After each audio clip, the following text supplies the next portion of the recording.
Henry, a Pride and Prejudice novella, Mischief and Matrimony, written by Christy Capps, J. Dawn King, narrated by Stevie Zimmerman. No AI training. Without in any way limiting the author's, publisher's or narrator's exclusive rights under copyright, any use of this audiobook to train generative artificial intelligence, AI, technologies, to generate text or voice is expressly prohibited. The narrator reserves all rights to license use of this work for generative AI training and development of machine learning models of any type.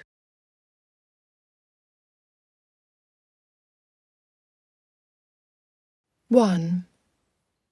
Elizabeth Bennet had lived 20 years, believing love at first sight was a myth promoted by lonely-hearted spinsters and unsuccessful matchmaking mothers to keep their flagging hopes alive.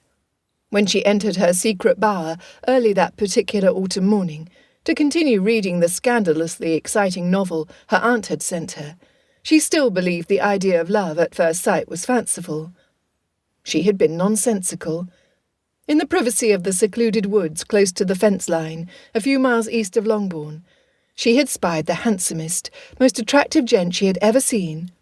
Nothing other than instant love, pure, unadulterated amour of the first order, described the jolt raging through her veins at the sight of him. Elizabeth's heart pounded in excitement, and her palms tingled to touch him. She grinned at her own vanity in ever thinking love at first sight was impossible. How humbling! From their youth, Jane, her eldest sister, had insisted that quickly connecting with another was not only possible, it was probable. Elizabeth's rational mind, at least until that moment in time, had railed against the likelihood of it ever happening to any one of the 5 Bennet daughters. In pure imitation of her father, she had insisted any excess of emotion was only a slight inclination rather than love. How wrong she had been! In one glimpse, her heart went from adoration to infatuation, from infatuation to the greatest of all afflictions of the heart, love. In truth, Elizabeth had witnessed a hint of the raw emotion the previous evening, when she watched Mr. Charles Bingley, the current lessee of Netherfield Park, catch sight of Jane. However, his reaction paled next to the powerful feelings currently flooding Elizabeth. How could an instantaneous glance bring a joy so magnificent it shook her from her dark curls to the tips of her toes? Oh, but he was a darling, and he was rapidly approaching. Excitement burst into her chest. Her breath quickened. Kneeling on the well-used path, Elizabeth was completely unaware of the dampness from the grass soaking her hem. When he came closer, she realized his excitement may have exceeded her own, for his tail waggled his hind quarters until they bounced. The puppy stopped in front of her and dipped his head to his front paws in silent obeisance. Then he yipped, his white-tipped tail dancing back and forth with rapidity. She extended her hand to allow him to sniff her scent. Apparently he liked what he smelled, because the pace of his tail increased, a feat she had assumed was impossible. She scratched him under the chin, the soft, fuzzy fur tickling her fingertips. "Oh, but you are a handsome laddie," she giggled, as he nuzzled his nose into her palm, sniffing and blowing his puppy breath on her wrist. He barked, then turned to glance longingly at the field adjacent to the path. Elizabeth loved the breed. Scottish sheepdog or collies were highly intelligent animals, who enjoyed nothing more than clear direction from a shepherd and a flock of sheep who needed guidance. They gladly worked from sunrise to sunset, exercising their instinct to herd and run. The puppy appeared to be about 3 or 4 months old. With a roly-poly roundness he would lose as he matured. His coat was a bold mix of black and white splotches. Whomever he belonged to took good care of the animal. Like the majority of his ancestors, he was a happy little fellow. Elizabeth, having been born and raised in the neighbourhood, knew of no collies who had produced litters that spring. Therefore she easily concluded the pup was supposed to be at Netherfield Park, accompanying Mr. Bingley. Netherfield Park, Mr. Bingley's estate, was almost 1 mile from where she had been sitting. The puppy had travelled far for one so young. For a certainty, Mr. Bingley must be deeply concerned. Oh, go, little one. Your master will be looking for you, I imagine. Obediently, the puppy spun to the direction from which he had arrived. Nevertheless, within seconds he was distracted by a mouse. Without any guidance, the dog attempted to herd the rodent. Unfortunately for the pup, the mouse had no desire to follow the canine's lead. "That'll do." Her voice firm, the collie immediately halted his task and returned to Elizabeth's side, dropping at her feet. Impressed at his obedience, Elizabeth smiled to see his tail again wagging furiously. "You are a good pup, are you not?" Yipping in agreement, the dog lifted his brown eyes to hers. Despite his age, she saw wisdom and welcome. Black ears hung to the side of his head, while a pink tongue peeked out from under a white nose. He reminded her of her favourite of the farm dogs of her youth. Lulu, whose name Elizabeth thought was the prettiest she had ever heard, was quickly shortened to Lou. She had been a working dog. Elizabeth stood at the edge of the fields, as Lou spent hours answering the call of Longbourn's herdsman. The gent had called himself a jack of all trades and master of none, and confessed to her on one occasion that the real professional was his dog. Lou worked the sheep all day, only to run with Elizabeth until her legs collapsed in the evening. The dog never tired, though she did. When Elizabeth and her sisters were little, her father had brought Lou and her owner home from a trip to the north.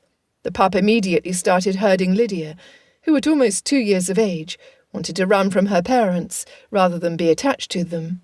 Lou had other ideas. Mrs. Bennet had preferred her pug lapdog. Mr. Bennet viewed animals for work, not enjoyment. Her sisters liked kittens. Therefore Lou became Elizabeth's, her most loyal companion. When the puppy licked her fingers, Elizabeth's eyes refocused on the animal at her feet. He was a beauty. Well-groomed and healthy, he displayed such a pleasing character. She was thrilled the dog belonged to Mr. Bingley. What a perfect match! An amiable man with an equally friendly animal. "I say, what a fine gent you are!" Elizabeth glanced from nose to tail. "A pleasing attitude is always welcome in the neighbourhood." The dog whined, pleading eyes begging Elizabeth to put him to work. Remembering the calls from the herdsman of years ago, she stood and swung her hand from her side. "Walk on." The puppy bounded up and ran across the tilled earth. "Oh, come by." Without hesitation, he turned to the left, circling around a wide swath of the field. "Away, let's get away."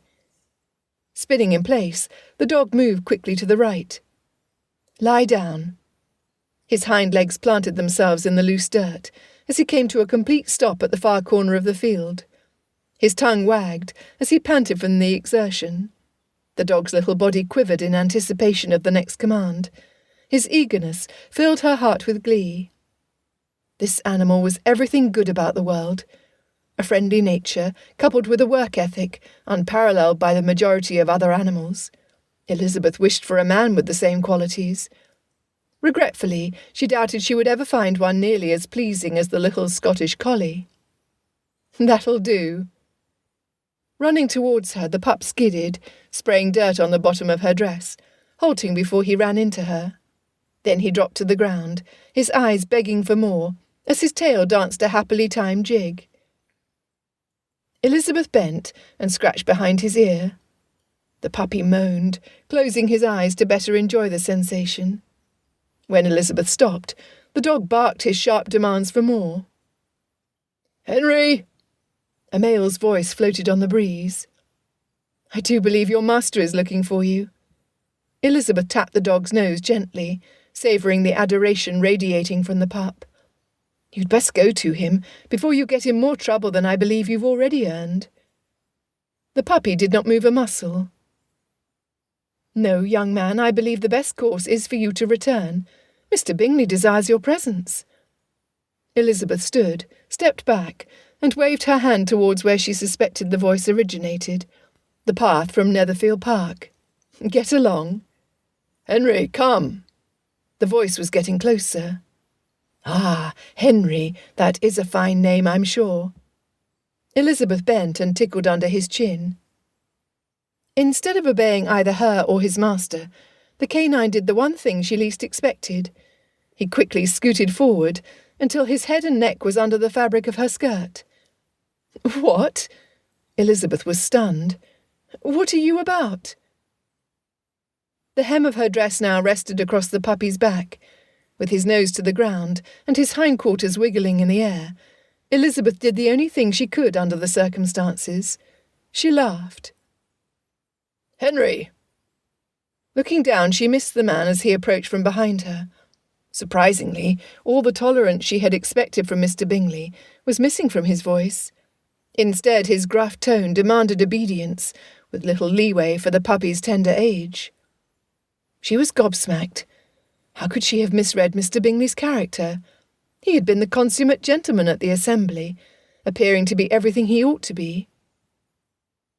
Turning to plead for mercy from a man she had supposed would offer it willingly, Elizabeth was horrified to see not Mr. Bingley, but Mr. Darcy. Well, that figures. "Henry, remove yourself at once." The man insisted upon an immediate response. The puppy popped his head out from under Elizabeth's skirt to sit alongside her, his tail stirring the dirt from the path. She whispered, "Well, Henry, I believe there is hope for you to gain forgiveness with your charms and good looks. For me," she harumphed, staring directly at Mr. Fitzwilliam Darcy, "I have no hope of my charms working at all, do I?" "Come," the man barked. She chuckled. "Whatever do you find to be funny, Miss Elizabeth?" he demanded. "Mr. Darcy, I will tell you, for I cannot think you would reach the correct conclusion, should you ponder it for the next 1,000 years, she huffed. "You barked your order to a puppy who barks." "You find me to be a man given to mirth?" His chin lifted, so he looked down his superior Romanesque nose at her. "No, sir, I do not. The little I have sketched of your character has given me no indication you have any sense of humour at all," she freely admitted. The man was a brute. Mr. Darcy had not performed well the evening before. Acting as if the total populace of Meryton was beneath his company, he had associated solely with the Bingley party. At one point after the dancing had begun, Mr. Bingley had encouraged his guest to ask one of the ladies of the neighbourhood to dance. Elizabeth, who was seated nearby, recalled their conversation with clarity. "Come, Darcy," said Mr. Bingley. "I must have you dance. I hate to see you standing about by yourself in this stupid manner. You'd much better dance." "I certainly shall not. You know how I detest it, unless I am particularly acquainted with my partner. At such an assembly as this it would be insupportable. Your sisters are engaged, and there is not another woman in the room whom it would not be a punishment to me to stand up with." "I would not be so fastidious as you are," cried Bingley, "for a kingdom. Upon my honour, I never met with so many pleasant girls in my life as I have this evening, and there are several of them, you see, uncommonly pretty." "You are dancing with the only handsome girl in the room," said Mr. Darcy, looking at Jane Bennet. "Oh, she is the most beautiful creature I ever beheld, but there is one of her sisters sitting down just behind you who's very pretty, and I dare say very agreeable. Oh, do let me ask my partner to introduce you." "Which do you mean?"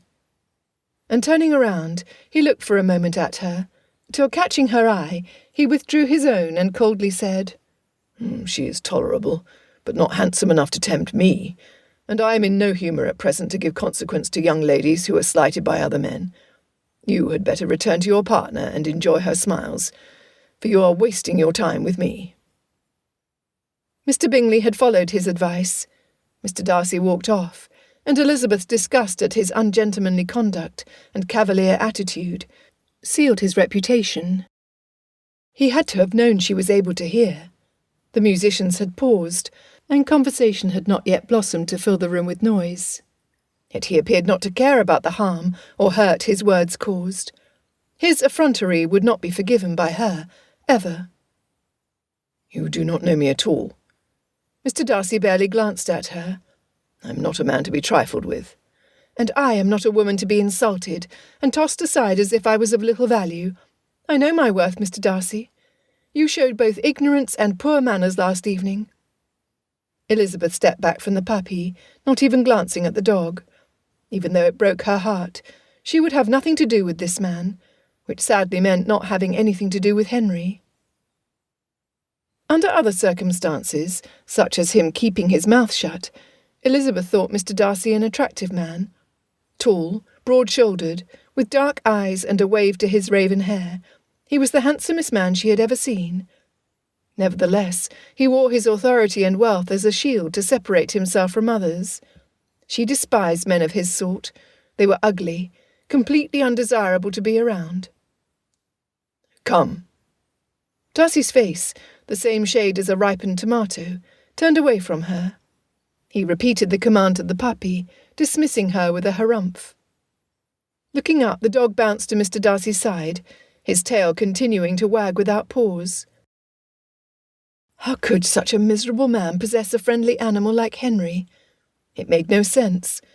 Elizabeth shuddered at the idea of the intolerance Henry would face at his master's hands. Without another word to her, Darcy commanded, "Come away, Henry."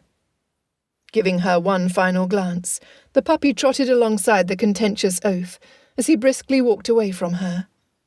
Watching the two, Elizabeth received a final surprise.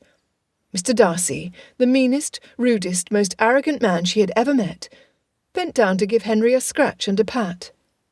What? Where had that momentary kindness come from? Deciding she would never know, Elizabeth shrugged, gathered her book, and returned to Longbourn. The autumn sky fell heavily upon her shoulders as the pleasure of the day disappeared, one bouncy step at a time, towards Mr. Bingley's estate. Sweet-tempered Henry and sour Mr. Darcy, amiable Mr. Bingley and grumpy Mr. Darcy. Shrugging at the mismatch, Elizabeth vowed to herself to think of them no more.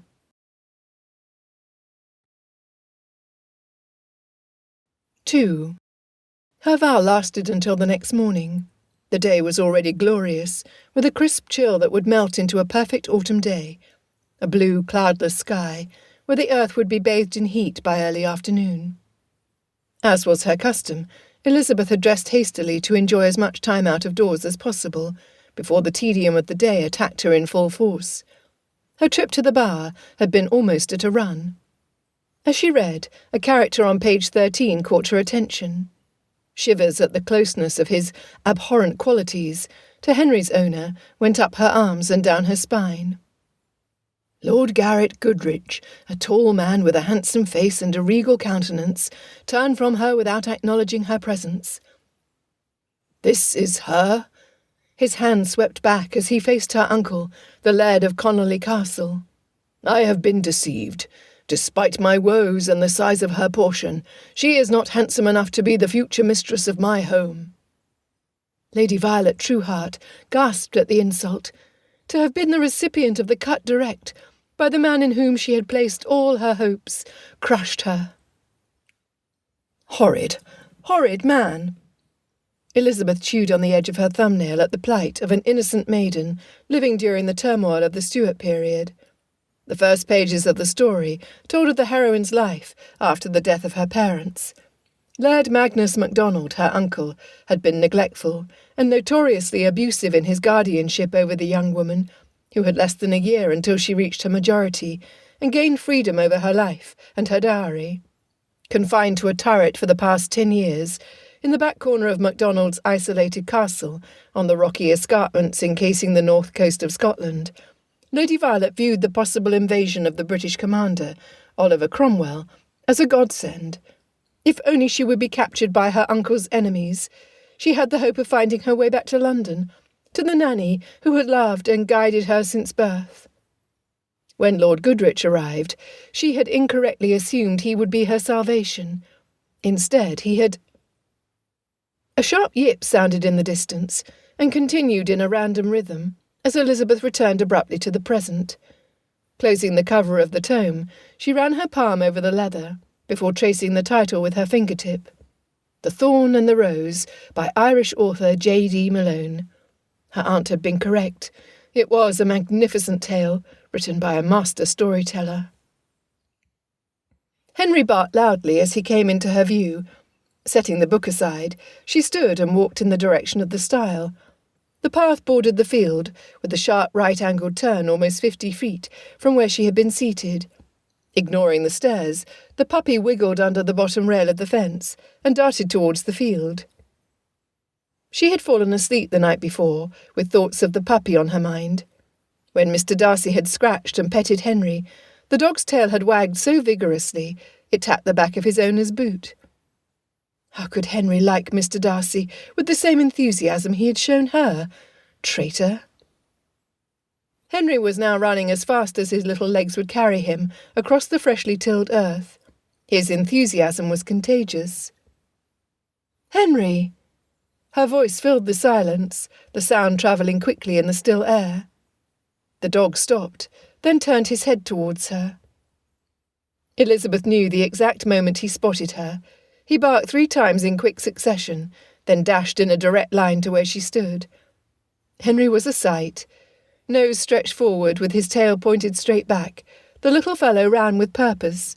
Small clumps of straw, mud and dirt he had collected during his brief sojourn in the furrows were hanging from the fur on his belly. Elizabeth cared not. Kneeling down, her fingers tingled with the anticipation of burying them in the soft fur. A sharp whistle rent the air, and everything came to a stop. Looking up, Elizabeth saw the single greatest means of deflating her joy, dismounting his horse and stepping over the stile. Drat! Mr. Darcy! Did he have to ruin the fineness of the day? Glancing about, she assured herself no one would bear witness to this unexpected meeting. The last thing Elizabeth wanted was for her name to be attached to his, because of an untrue rumour that they were meeting by intention. Involuntarily, she shuddered at the vision of her mother dragging her to the altar, while Mr. Darcy tapped his foot at her efforts to delay the inevitable. Ignoring the man, Elizabeth stood and approached where the dog had skidded, his nose landing in the dirt, a short distance from her feet. Fortunately, he had managed to reach the grassy border of the pathway. "Good morning, Henry." She brushed the soil off his face and scratched under his chin. "You were up and about early." He yipped his reply, looking back at his master for approval.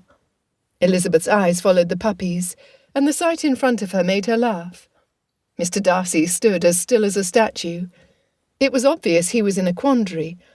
From his location, he could either stroll across the turned earth, like Henry had, or walk the perimeter to reach his dog. Or he could call the puppy away from her, and prove himself as unsociable as she already knew him to be, giving further evidence of rudeness unexpected in a gentleman. She was convinced he would whistle for Henry, else his boots would become caked in the muddy earth Henry had easily skipped over. Thus she was surprised when moments passed with no shrill blast of air coming from his lips. Tilting her head to ponder his silence, Elizabeth was shocked when Mr. Darcy continued down the path that would eventually lead him to where she stood. What? Mr. Darcy was allowing his dog to further his association with her. How was this possible? Henry took his master's first step to be permission to leave his stance. He dipped down on his front legs, his hind end wiggling furiously. Then he jumped up, barked, and started spinning in circles. His antics were so adorable she giggled. "Sit," she ordered, her tone quiet but firm. Stopping in place, Henry sat, his eyes looking at her, begging for more. Bending down, she stretched out her hand. "Paw?" Obediently, Henry lifted his front foot about an inch from the ground. "No, no, no, young man," Elizabeth kindly remonstrated. "You must present your paw correctly to a lady." Lifting her own hand a little, she again directed him. This time, Henry complied by raising his paw to her. "I am pleased to have your company, Henry." Elizabeth curtsied to the pup. "Shall we wait for your master or go to meet him?" No sooner than the words left her mouth, the puppy pulled his paw from her fingers, spun, and ran down the worn trail to Mr. Darcy. Now the dilemma was hers. Should she walk to meet him, or stand her ground? Perhaps her best choice was to return to Longbourn, pretending he did not exist. If the former, she would be in the unpleasant man's company. If the latter, she could be considered as rude as he. Sighing as she rolled her eyes in frustration, she knew the best course was to be the lady she was raised to be. Again, she wondered how a sweet creature like Henry exhibited so much happiness in the company of the man. For the puppy joyously greeted Mr. Darcy, like they were best friends, who had been separated for years rather than mere minutes. In the same vein, how could Mr. Bingley, a man filled with human kindness, have cultivated an acquaintance to the point Mr. Darcy joined him in Hertfordshire, for who knows how long? Deciding there could be no easy answer forthcoming, Elizabeth smiled as Henry ran circles around Mr. Darcy's boots. At a subtle hand motion from his owner, the puppy stopped. Henry displayed all the good manners a country gentleman should have. Mr. Darcy, not so much. Miss Bennet, Mr. Darcy began. Miss Elizabeth, she corrected. Because Jane was not in the locality, he was theoretically right in his address, but a hint of glee at finding any means to poke the fiend into admitting, even to himself, that he might be wrong, was worth it to her. Miss Elizabeth. He paused to look down at the dog currently writhing on his back between them, practically begging for someone to scratch his belly. Henry, would you please behave? Ignoring the playful pup, she asked how she might be of service. His reply stirred her ire completely. Using kindness and affection towards a man's animal to attract his attention is a mean art, one to which I have complete immunity. I have no intentions of attaching myself to someone of inferior birth, he clarified, before clasping his lapels and raising his chin. When I marry, it will be to an accomplished lady from the highest circles, who brings to the union wealth, charm, grace, and knowledge, not a country miss with no connections, who uses a puppy to enhance her allurements. What an arrogant ogre! Wanting to both laugh at his haughtiness and have her temper boil over his denigration of her social position, she instead inhaled slowly, her eyes never leaving his. Deciding to end the conversation as best as she was able, Elizabeth responded, "You are very much mistaken, sir. I have no interest in a man who is merely tolerable, which you are. Your elevated rank, which apparently you hold in esteem, means nothing to me. Your wealth and breeding have not bought you the deportment of a gentleman. Therefore you should know that the only thing I find of value in you, Mr. Darcy, is Henry." Tolerable? Do you not know who I am? His hands fisted as he stepped closer to her. I am Fitzwilliam Darcy of Pemberley in Derbyshire, grandson of an earl, whose family name has been respected for centuries by royalty. Who are you to accuse me of not being a gentleman? Elizabeth fumed. In your conceit, you have insulted me, my family, and neighbours whom I hold dear. You are correct, none of us are the grandchildren of a peer. However, all of us know how to comport ourselves correctly when in company. Elizabeth clenched her jaw so hard, her ears ached. Again, breathing deeply, she answered, "Were you acting a gentleman when you told your friend at the assembly that I was only tolerable, not handsome enough? Were you being a man of honour when you ignored all of the ladies sitting out the dances? Our shire has had many brave souls volunteer for service to England against France, so there was a shortage of men, which was blatantly obvious, was it not?" She stepped close enough to discern he had a light dusting of freckles across the bridge of his nose. "I have not had the benefit of a formal education, as you have likely had. Yet I know better than to come into a new area, where I am previously unknown, and insult a lady, especially one from a prominent house in the community." He said nothing, only stood as still as a statue, his composure not appearing to be affected in the slightest by her vitriolic spew. "I am done with you, sir.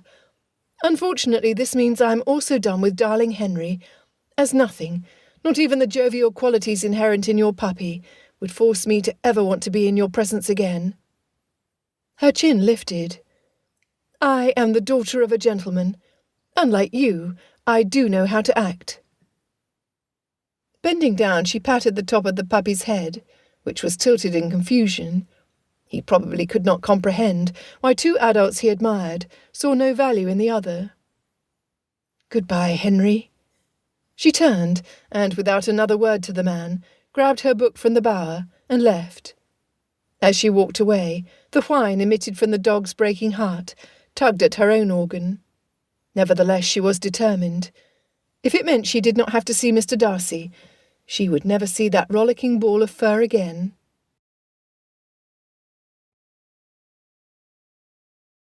"3. Elizabeth excitedly turned the page. She had stayed up late the night before, reading the book that had captured her imagination and her attention. When the flame of her lone candle had finally sputtered and disappeared, she had mourned having to stop at the brink of discovering whether Lord Goodrich was evil personified, very much in the manner of Mr. Darcy, or a man with a brilliant plan to save both Lady Violet and England. Vowing to later pen a short note to her aunt in appreciation for sharing something of intrinsic value with her, Elizabeth decided she would read to the end of the chapter first. Lord Goodrich strolled into the drawing-room the following morning, at the exact time and manner he had during his prior 4 daily visits to Castle Connolly. Each time, Lady Violet had been escorted from her tower, after being carefully groomed in the best her wardrobe had to offer. Not once had the man spoken directly to her. Each time, he replied to her uncle's attempts to promote a match between the visitor and her, with insults and derision. The contempt spewing from Lord Goodrich's mouth raised her ire, until she spent every one of her waking moments outside of his presence, planning revenge of the acutest kind.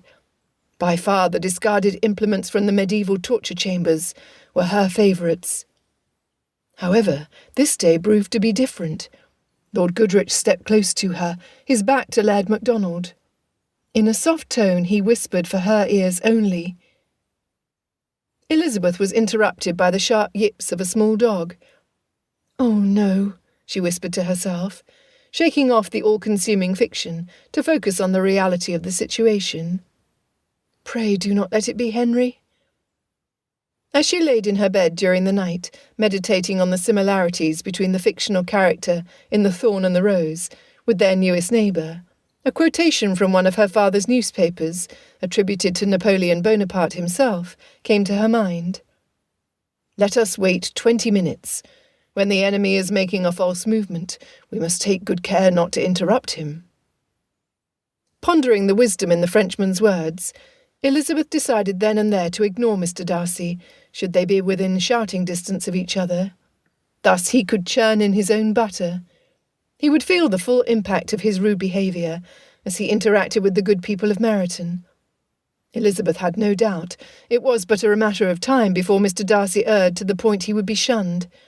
Then, and only then, would he know the embarrassment and humiliation she felt from his insults.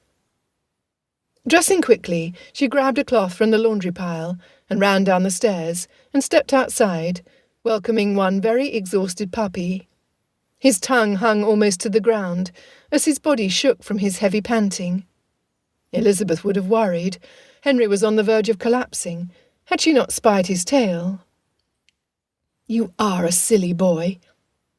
Brushing the dirt from his paws and belly with the soft towel, she lifted the wiggling mass into her arms.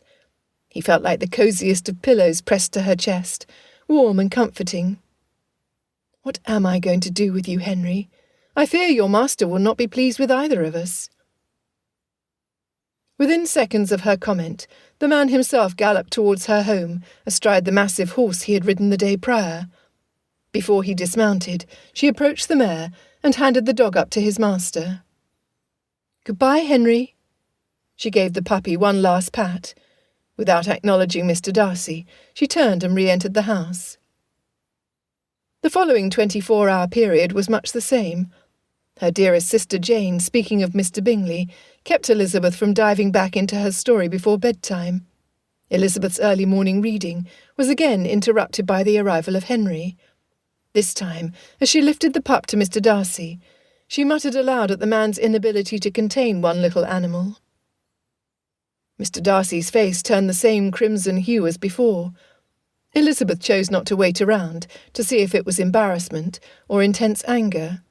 Instead, she said her goodbyes to the puppy and went back inside Longbourn.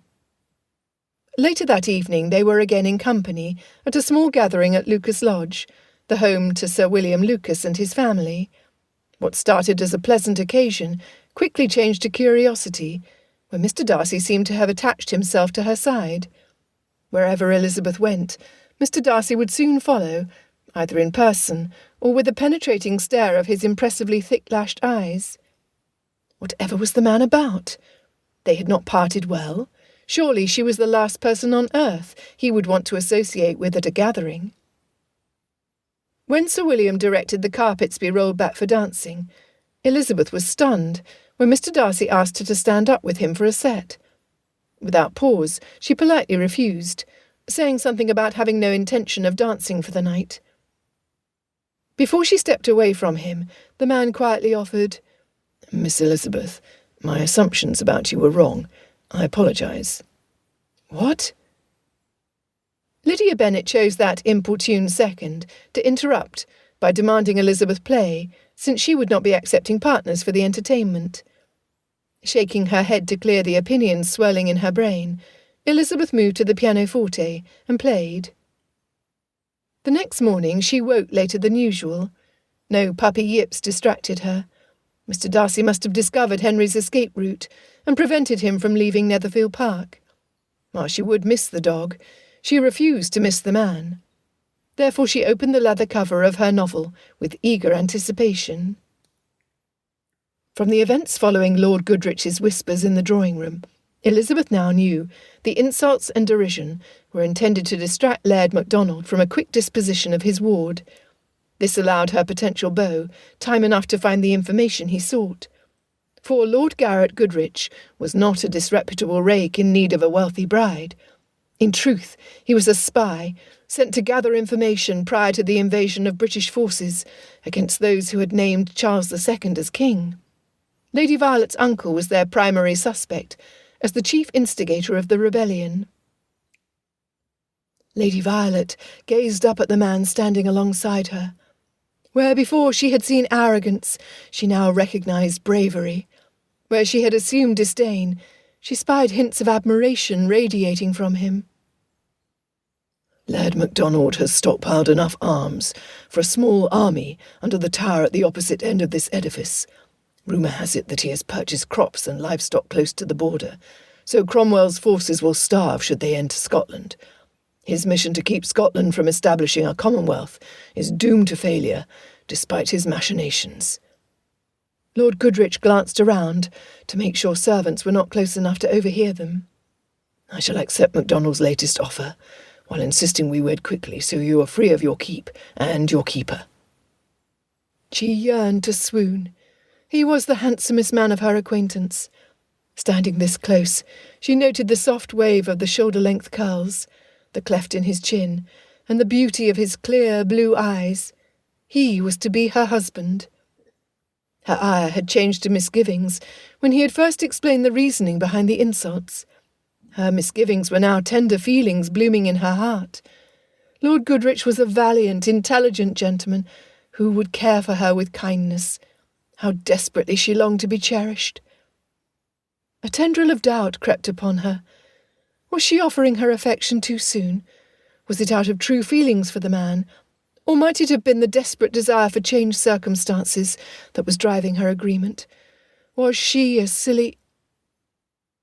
The knock on Longbourn's heavy wooden door resounded throughout the house.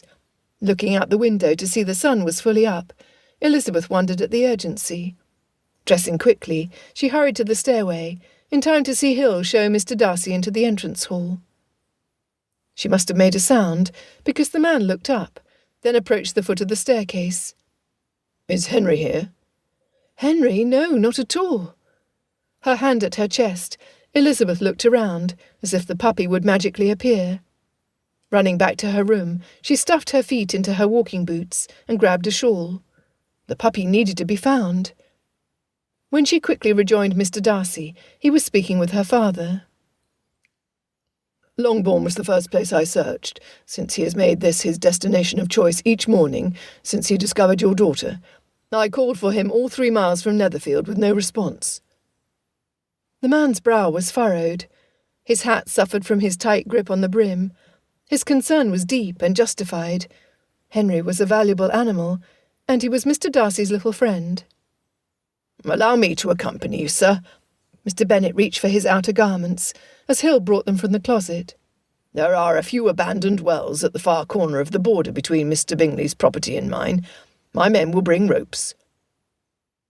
As Mr. Darcy nodded his agreement, Hill opened the door to the faint sounds of a happy puppy moving closer to the house. Both Elizabeth and Mr. Darcy rushed outside, in time to see a waterlogged Henry burst through the hedgerow lining the driveway. Knowing what was to come, Elizabeth stepped behind Mr. Darcy, pulling her skirt tight against her legs.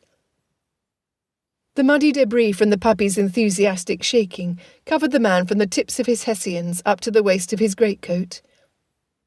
"He must have discovered the pond," Elizabeth's father worried. "It is no place for a puppy." Moving out from behind the man, Elizabeth speculated his ire at having his fastidiously arranged clothing brought to ruin by a puppy would be intense. Surprisingly, she was wrong. Kneeling to capture Henry's face between his palms, Mr. Darcy ran his hands over the messy animal, to quickly reassure himself the puppy was unharmed. Elizabeth admitted to herself she would have done the same as her first priority. Accepting a cloth from Hill, Mr. Darcy wrapped Henry tightly, holding him close to his chest. Giving a nod to Elizabeth and her father, he mounted his great beast, using only the one hand, then settled the puppy in front of him. "Pray pardon our interruption, Mr. Bennet. I shall return your linen after it has been laundered." "Oh, no bother." Elizabeth's father waved it off as completely unnecessary. "A bit of mischief never hurt anyone, I believe." The corner of Mr. Darcy's mouth lifted into a hint of a smile. Touching the brim of his hat, his head tilted slightly towards her. "Miss Elizabeth, His statement remained unfinished, as Henry barked his own farewell. "Yes, well, I shall be off." Shaking her head slowly, wondering what he had been about to say, her eyes followed his broad shoulders as he rode away from Longbourn. "Lizzie, whatever is going on between you and that man?" her father inquired. "I hardly know," she admitted, completely confused by the events of the past several days. Mr. Darcy, master of Pemberley, and owner of who knew how many other properties, grandson of an earl, and scion of the first circles, seemed to be controlling his acerbic tongue when in her presence. Who knew it was a feat he was capable of accomplishing? Apparently, miracles still were possible.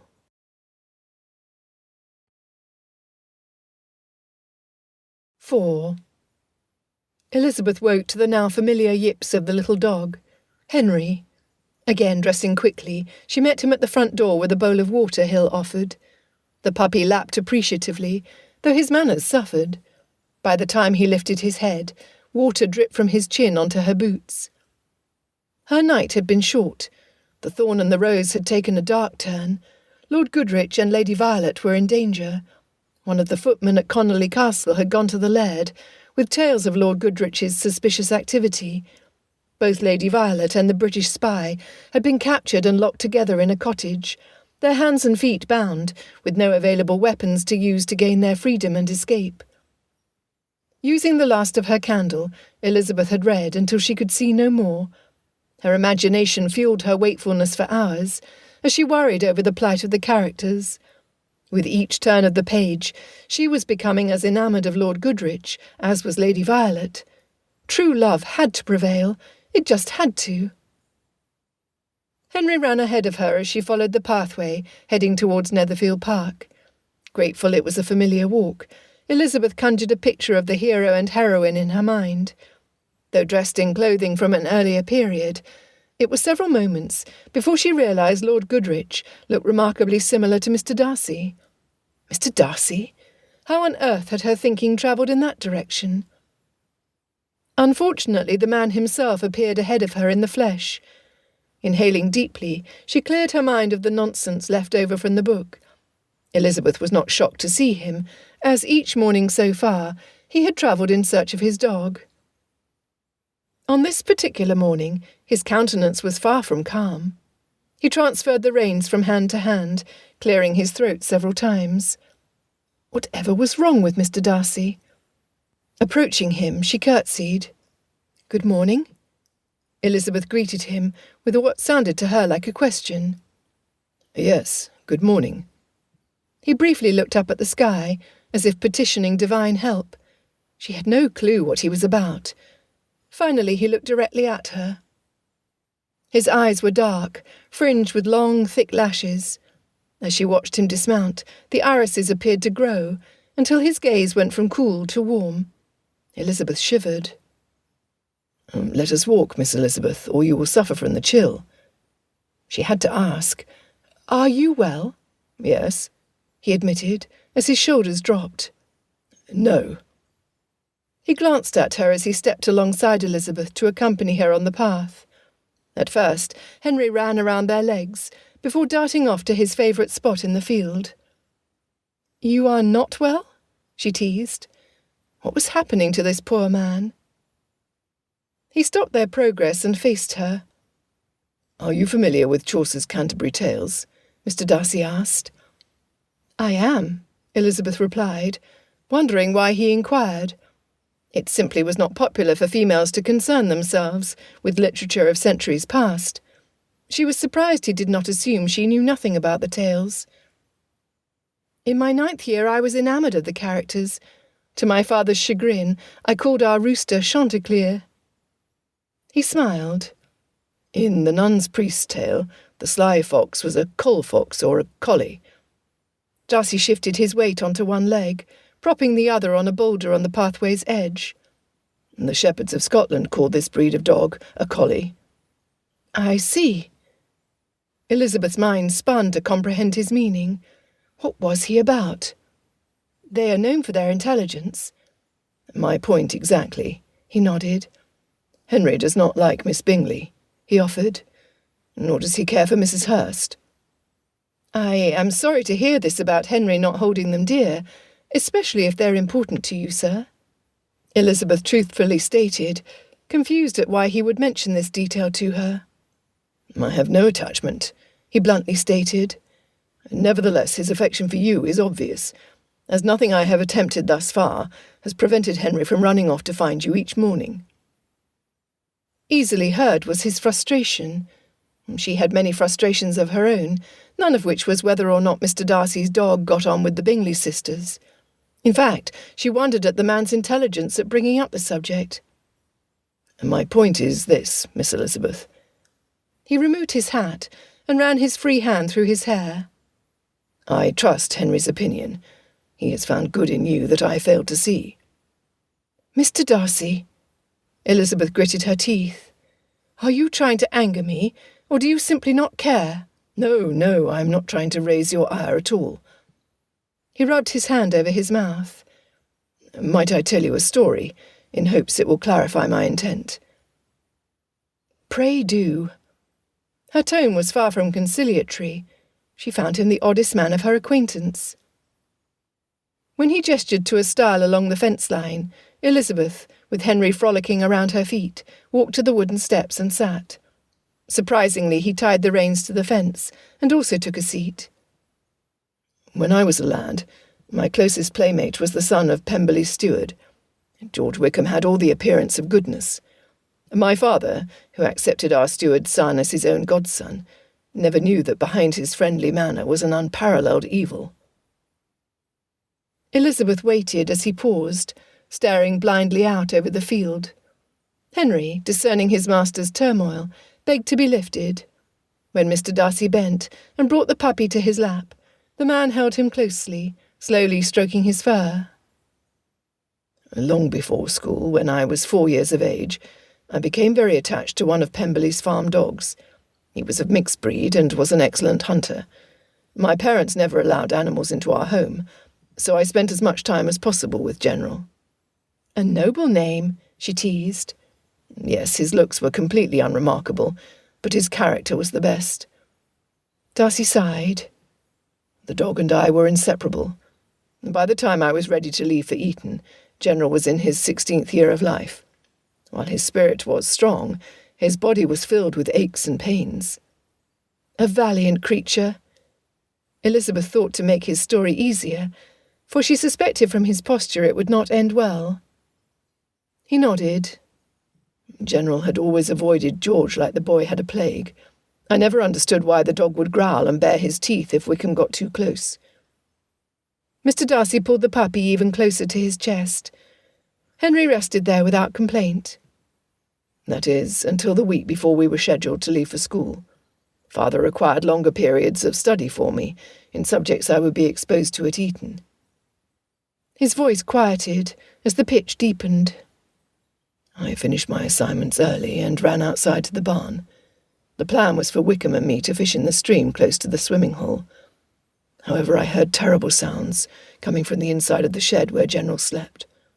I ran as quickly as my legs could carry me, only to round the corner and find... Sir, you do not have to continue. Evidence of the agony he suffered from the memory was clear. His brow furrowed, his breathing quickened, and the corded muscles above his cravat were taut. He was beating and jabbing General with a long handle from one of the rakes. There was no reason.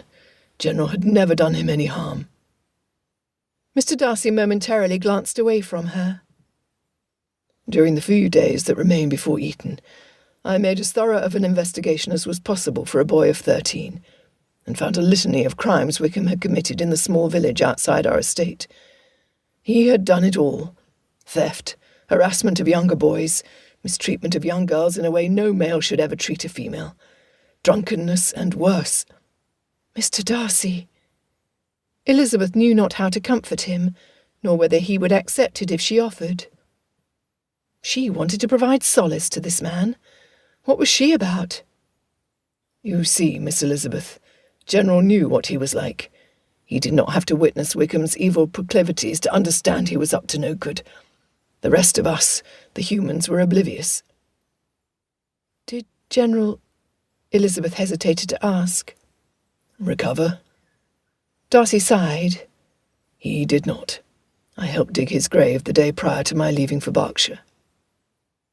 Pray accept my sincerest condolences, sir. Her words were kindly meant. No man, no matter how rude, should suffer the loss of such an animal to an irresponsible act of violence. And the steward's son? I do not know his current location. I have every reason to believe his character is unchanged. Darcy's chin dropped. He inhaled deeply and continued. Not 3 months ago, he attempted to destroy an innocent who was not yet 16. By happenstance, I stumbled across them and was able to stop him from doing permanent harm.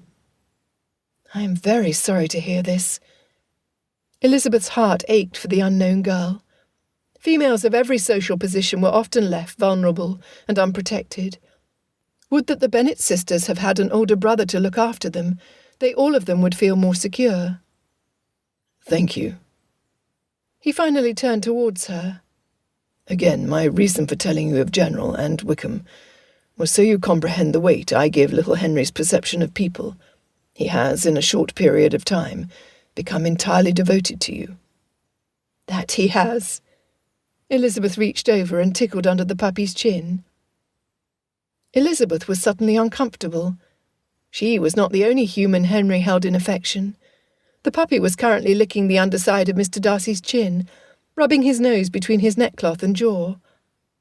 Had the dog sensed something good in the most arrogant man Elizabeth had ever met? Oh, no. She hoped not. Or did she? Last evening I reviewed every exchange we have had from the assembly in Meryton until yesterday. I am now ashamed of my conduct. Those were not the words of a gentleman. I accept you were truthful when you denied any interest in me. I am pleased. As I mentioned soon after we met, I am not looking for a marriage mate at this time. My father died 5 years ago, leaving me the responsibility of our properties, along with the task of guardian to my young sister. I plan not to marry until I'm 30. He looked at her closely. What I am looking for, what I'm hoping for, is a friend. After giving her a moment to ponder, Mr. Darcy set Henry on the ground to chase the few grasshoppers who had survived the chilly mornings. Then he relaxed his shoulders and plucked a shaft of the wheat left over from the harvest, tearing the leaves and grain from the stalk. A friend? Elizabeth's personality welcomed the opportunity, while her brain screamed at her to exercise caution. Finally she offered, "You are safe from me." She meant her words with her whole heart. Despite his apology, he still was the last man on earth she would ever be presumed upon to marry, Henry or no Henry.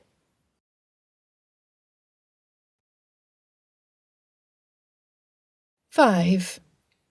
The noise level when she entered Longbourn made her ears ring. "Officers!" Both Kitty and Lydia squealed like the weaner piglets born in early spring.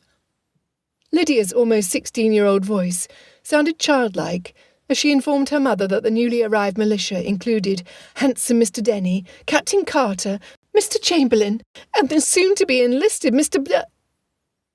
Elizabeth's father stuck his head out from his study, beckoning her to enter, so she gratefully missed the last of Lydia's comment. When she was seated across from him in a cosy leather chair, Mr. Thomas Bennet asked for her opinion of Mr. Darcy and his puppy. "Lizzie, your mother is insisting she will never speak with you if you do not attempt to capture Mr. Darcy as a husband by using little Henry as a means to keep the man close," he chuckled.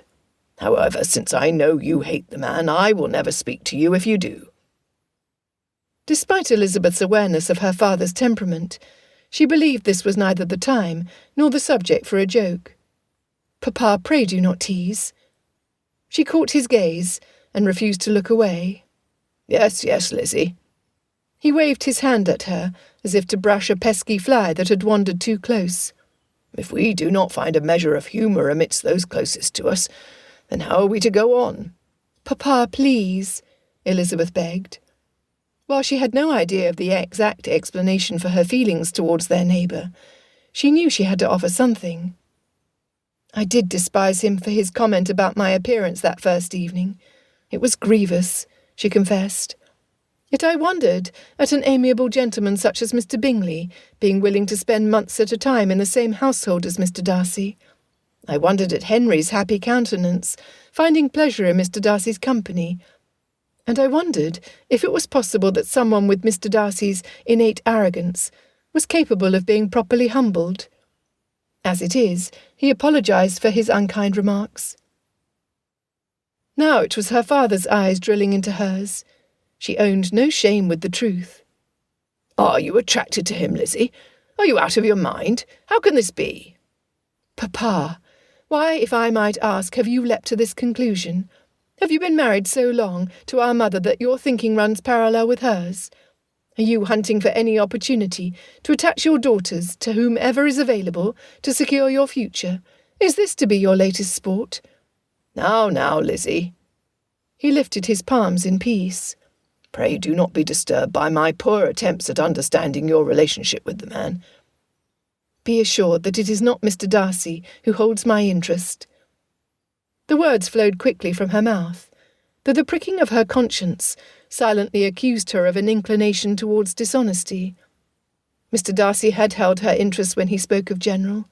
He held her interest when his large hands caressed his puppy in concern.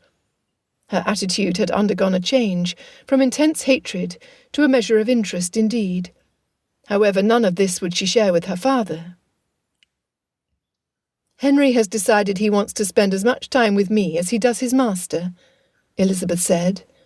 "Being like Lou in appearance and personality, I will admit to falling in love with the animal instantly. Be that as it may, the puppy has discovered a means of escape early each morning, and has met me in the fields. When Mr. Darcy has come to retrieve him, we've had brief opportunities of discussion. He has absolutely no interest in me as a bride. I have no interest in him as a husband as well." "Has anyone been witness to your indiscretions?" Mr. Bennet calmly inquired. "Indiscretions? Papa!" He put his palm up to stop her. "Bear with me, Lizzie. While I have no worries that you are attempting to sneak behind me to have private meetings with an unattached male, that is indeed what you've been doing, is it not?" "Papa, no," she insisted. Then she figuratively stepped back to review his words. "Drat! Yes, I imagine that is exactly how it would appear, but—" Her chin dropped to her chest. This was everything dreadful. "Elizabeth, in spite of your intentions being noble, The plain fact is that you have met Mr. Darcy privately more than once." His tone was firmer than she recalled him using with her. "The first time it happened was an accident, I imagine. However, the succeeding times were not an accident. Had you returned home, either with or without the dog, you could have waited with the rest of the family for the man to call." Mr. Bennet rubbed his mouth with his beefy hand, in the same manner Mr. Darcy had done when he was upset. "I would have welcomed him, handed over this Henry, and he would have gone on his way without you needing to converse with him." Her heart was almost beating out of her chest. Where she had been confident of his unfailing support, Elizabeth was shocked to hear her father promoting ideas that would give weight to her mother's constant matchmaking. "But the meetings were not planned," she insisted. "When I walked towards Oakham Mount, I had no intentions of meeting the puppy or Mr. Darcy. Had Henry not run off from his master to see me, I would not have talked to him at all." "Ah, so you're saying this situation is the sole fault of Henry? A four-legged creature with a much smaller brain than you or me?" Her father's right brow lifted. I see many flaws in your argument, Lizzie." Since the interview was not going as she had expected, she paused to take a breath and clear her mind. Where had she gone wrong? What could she have said differently to win her point? Nothing. "Lizzie, you have been the child who has the deepest connection to Longbourn. Over the years I've watched you delight in learning every aspect of the operations of this estate. You are as familiar with the farms, the tenants and the animals as I am of each of my books. Would that I would be more like you." He moved from behind his desk to sit in the chair placed next to hers. Taking her hand, he continued, "I too know the power the love of an animal has over the heart. The relationship you had with Lou, and are currently developing with this Henry, I felt with my boyhood pet Alfred. He was a magnificent animal. He was my closest companion." This revelation stunned her. "But you so easily ignore the animals now." "And did you not as well after Lou died?" Elizabeth had to honestly admit that she had done exactly as her father had done. "What am I to do, Papa?" Her confidence upon entering his study had all but disappeared. "Would it be such a bad thing to be attached to this man?" He gently squeezed her fingers. "Papa, I beg you." Elizabeth's breath caught in her throat as panic filled her extremities. "Mr. Darcy has no interest of a romantic nature in me or anyone else in Hertfordshire. I know this because we spoke of it this morning. He offered friendship, nothing more. I accepted his offer because I, too, have no romantic interest in him." Now it was her father who sighed. "Elizabeth, there are times when circumstances, mixed with a bad choice, converge to force us down a path we never hoped to walk." His grip strengthened. "You've been told the story about how your mother and I came to be married?" She nodded. "Would you like to hear the truth about how Miss Francine Gardiner became Mrs. Bennet?" He tipped his head back and closed his eyes. Memories of over 2 decades prior must have flooded his thinking, as he did not speak for several minutes. When he again looked at her, he said, "I first saw your mother at a dance, similar to the assembly in Meryton. She was all that was lovely, and I was enchanted. Nevertheless, I chose caution over desire, so danced with her only once." Elizabeth had no difficulty imagining her mother flirting to attract a gentleman's attention. But the idea of her father, who abhorred social occasions, dancing, made her smile. "What happened?" she asked. His head shook as he exhaled. "Since I would be visiting the estate of a friend for almost a month, I took Alfred." Mr. Bennet grinned. "My dog was much more comfortable around strangers than I have ever been, so his curiosity upon meeting new people was a thing of joy to him. Unfortunately, in his enthusiasm, he, in front of witnesses, bumped into Miss Gardiner, who bumped into me." "Bumped?" "She fell into me." He sighed. "To keep her from landing on the ground, I wrapped my arm around her to catch her." "Oh, no." Elizabeth leaned towards him. "What did she do?" "She claimed compromise. But You were innocent. Despite it being her own mother they were speaking of, she was horrified at the conduct of a young woman who thought only of securing a mate. You know how our world operates, Lizzie. My honour was engaged, whether I wanted it to be or not. I know, Papa, but it was so unfair. So you see, my Lizzie, just as the four-legged furball catapulted your mother and me to the altar, I'm afraid little Henry will do the same to you and Mr. Darcy. No. Elizabeth's mind spun. I shall refuse to see Henry any more, I promise. Those are wise words, Elizabeth. I hope you are sincere, he admitted. Should no talk arise, if you were truly unobserved, there may be a chance you can escape the attachment. However, should your mother ever find out... I give you my word. Elizabeth thrust out her hand for her father to take. From her early years, she had determined to be happy in her choice of husband, something elusive to Mr. and Mrs. Bennet. I have no doubt Mr. Darcy will feel the same.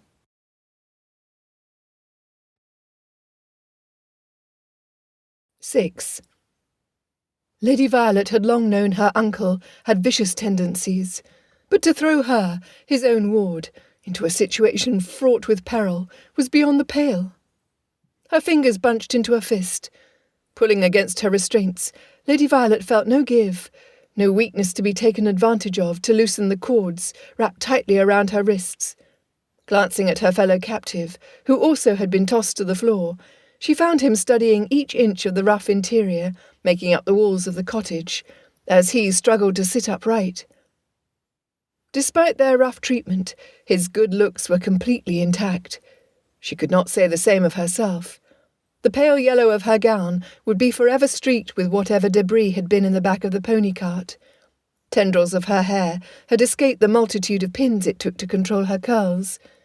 And if she was not mistaken, she had a smear of dirt on the side of her face.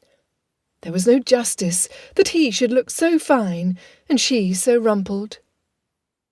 The room was bereft of furnishings. The cold black hole of the fireplace offered no welcoming warmth. Tattered curtains of an indeterminate fabric hung to the sides of a lone window, allowing minimal light from the foggy morning to seep through the pane. The floor was packed dirt. She was cold. She was sore from the rough handling, and she was scared. Lord Goodrich turned his back to her then, asked her to do the same to him. Within minutes she felt his hands against hers, his fingers seeking the knots. She comprehended his intent. He sought to loosen her ties, so she in turn could free him. Patience was not a virtue that came naturally to Lady Violet. Scooting around to sit up and work on his bindings as well, she held her hands away from her back, giving him as much access as possible to the knots. Despite his purpose, when his touch brushed the tender skin on the inside of her wrist, a series of tingles shot up to her elbows and pulled on the inside at that most sensitive spot. Suddenly, taking in one breath after another became an effort. What was happening to her? What was this strange effect Lord Goodrich held over her? Inhaling slowly to calm herself, she pressed her elbows as close together as she was able, relieving the pull against her bindings. Again, his fingertips stroked against her exposed flesh. Warmth flooded her from head to toe, before she was shocked back to reality, when a sharp pull against the cord, binding her arms, loosened. Before he made another attempt, heavy footsteps approached. When the door opened, she screamed. "Lizzie," her youngest sister burst into her bedroom, "do put down that silly old book and come with us to Meryton." Registering her surprise at Lydia being up early and fully dressed, Elizabeth, her curiosity fully aroused at the unusual conduct of her sister, set the novel aside. "What are you up to?" Before she responded, Kitty, the next eldest sister, and Lydia's cohort, pushed from behind to step inside Elizabeth's room. "Would you come, Lizzie? Papa said we cannot possibly walk to town without some semblance of sanity accompanying us." The two girls giggled. We were not certain what he meant, but concluded it had to do with you and Jane. "Where is Jane?" "She's getting dressed as we speak," Kitty answered. Lydia huffed. "Would you hurry? Mary's already dressed downstairs and is on her second sermon." Throwing back the bedclothes, Elizabeth escaped to her closet to don her warmest dress. The chill of the morning had left frost decorating the corners of her windows. Grateful it was on the outside rather than the inside, which was prone to happen in the dead of winter, she realised she owed her sisters a debt of gratitude. She could still get in her walk, without fear of running into Henry and Mr. Darcy. Her fingers stilled at the third button from the top. She should feel relief. Elizabeth knew she should. However, a solid weight of sadness settled upon her slim shoulders. Henry would be missed. And Mr. Darcy? Even though his rudeness had at first repelled her, his manners had improved upon further conversation. He was, "Lizzie, do not dawdle." Lydia raided Elizabeth's wardrobe with a familiarity unsurprising to her older sister. The youngest Bennet had long earned the reputation for freely pilfering anything she wanted to wear, despite current ownership. Pulling scarves and gloves from inside Elizabeth's cupboard, she exclaimed with fervour, "Officers!" With one word, the goal of her sisters was exposed. It was no wonder their father had insisted on them being accompanied. Between Lydia and Kitty, they had 2 brains, 1 thought, and no sense. After grabbing an apple and a scone from the breakfast room, the 5 ladies hurried towards the farming community, 1 mile from Longbourn. Turning onto the main thoroughfare, they casually strolled towards the haberdashery. Approaching them from the opposite direction were 3 men, 2 in the uniform of the militia. While the officers looked impressive in their official garments, it was the 3rd man who captured Elizabeth's eye. Both Lydia and Kitty jumped up and down in childish delight at spying the gentleman. Jane smiled, Mary frowned. Elizabeth kept her feet on the ground. He certainly was handsome, but he was not Mr. Darcy. Where had that come from? She was not attracted to the gentleman from Derbyshire, was she? Genuinely? Elizabeth harumphed, which she covered with a delicate cough. Deciding discretion was needed, she took a closer look at the man accompanying the officers. He was tall, broad of shoulders, with blonde hair and lively blue eyes. His chiselled jaw and high cheekbones framed lips that were perfect for grinning. His sociable nature would make him a willing dance partner at the next gathering. There would be 1 less lady sitting against the wall, Elizabeth suspected. How unlike Mr. Darcy! He rarely danced, and his lips were perfect for... Elizabeth blushed, hoping she escaped notice. When the 3rd man glanced at Kitty and Lydia's youthful exuberance, without even a lift of his brow, his position in Elizabeth's mind was firmly established. This was a gentleman of fine manners and friendly demeanour, exactly what a man ought to be. This must have been the man her sisters had met when the officers first arrived in Hertfordshire, because he showed no surprise at them displaying their age. If only Elizabeth had not been distracted by her father, she would already have made his acquaintance.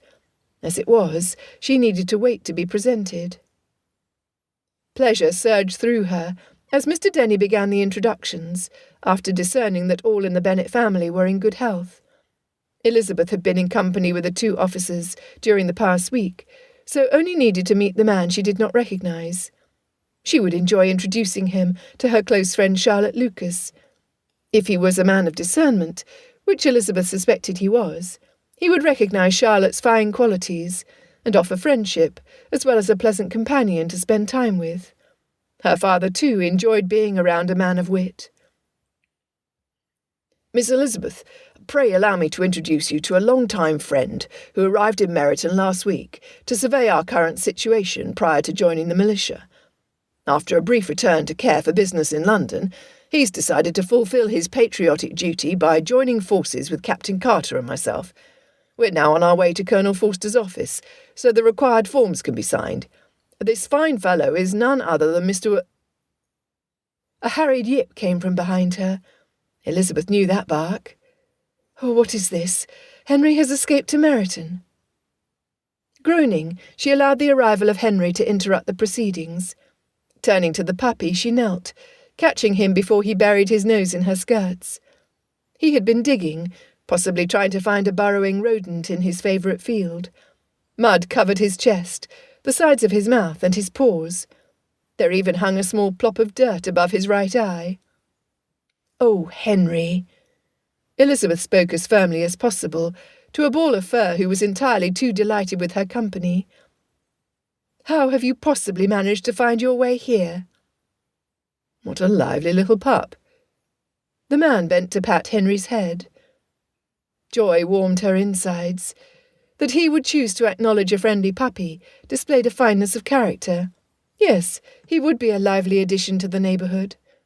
Thus the low growl coming from the dog's chest shocked Elizabeth. As the man's fingers dipped closer, the puppy bared his teeth. "What is wrong with you, Henry?" In a quandary, Elizabeth pulled the puppy into her arms, disregarding the mess. "Calm yourself," she insisted.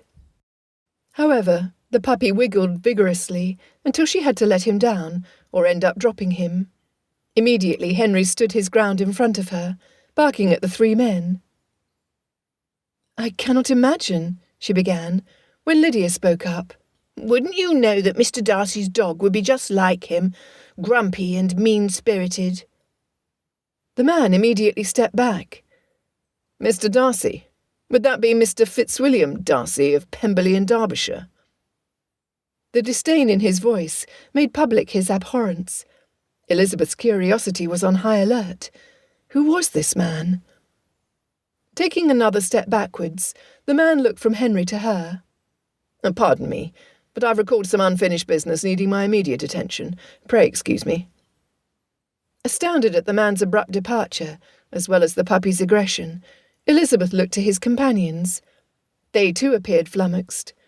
When Henry gave one final bark as a good riddance, the two officers excused themselves to give chase to their friend. Once they left, Henry turned his full attention to the Bennet girls, fully expecting praise for his grand rescue of the damsels. Being silly girls, with generous hearts, Lydia and Kitty gave him his due. Mary interjected. "For a living dog is better than a dead lion." "What does that even mean?" Lydia asked, irritated. "Who would want a dead lion, and why? When everything was going well, are we left standing here with only a puppy for company?"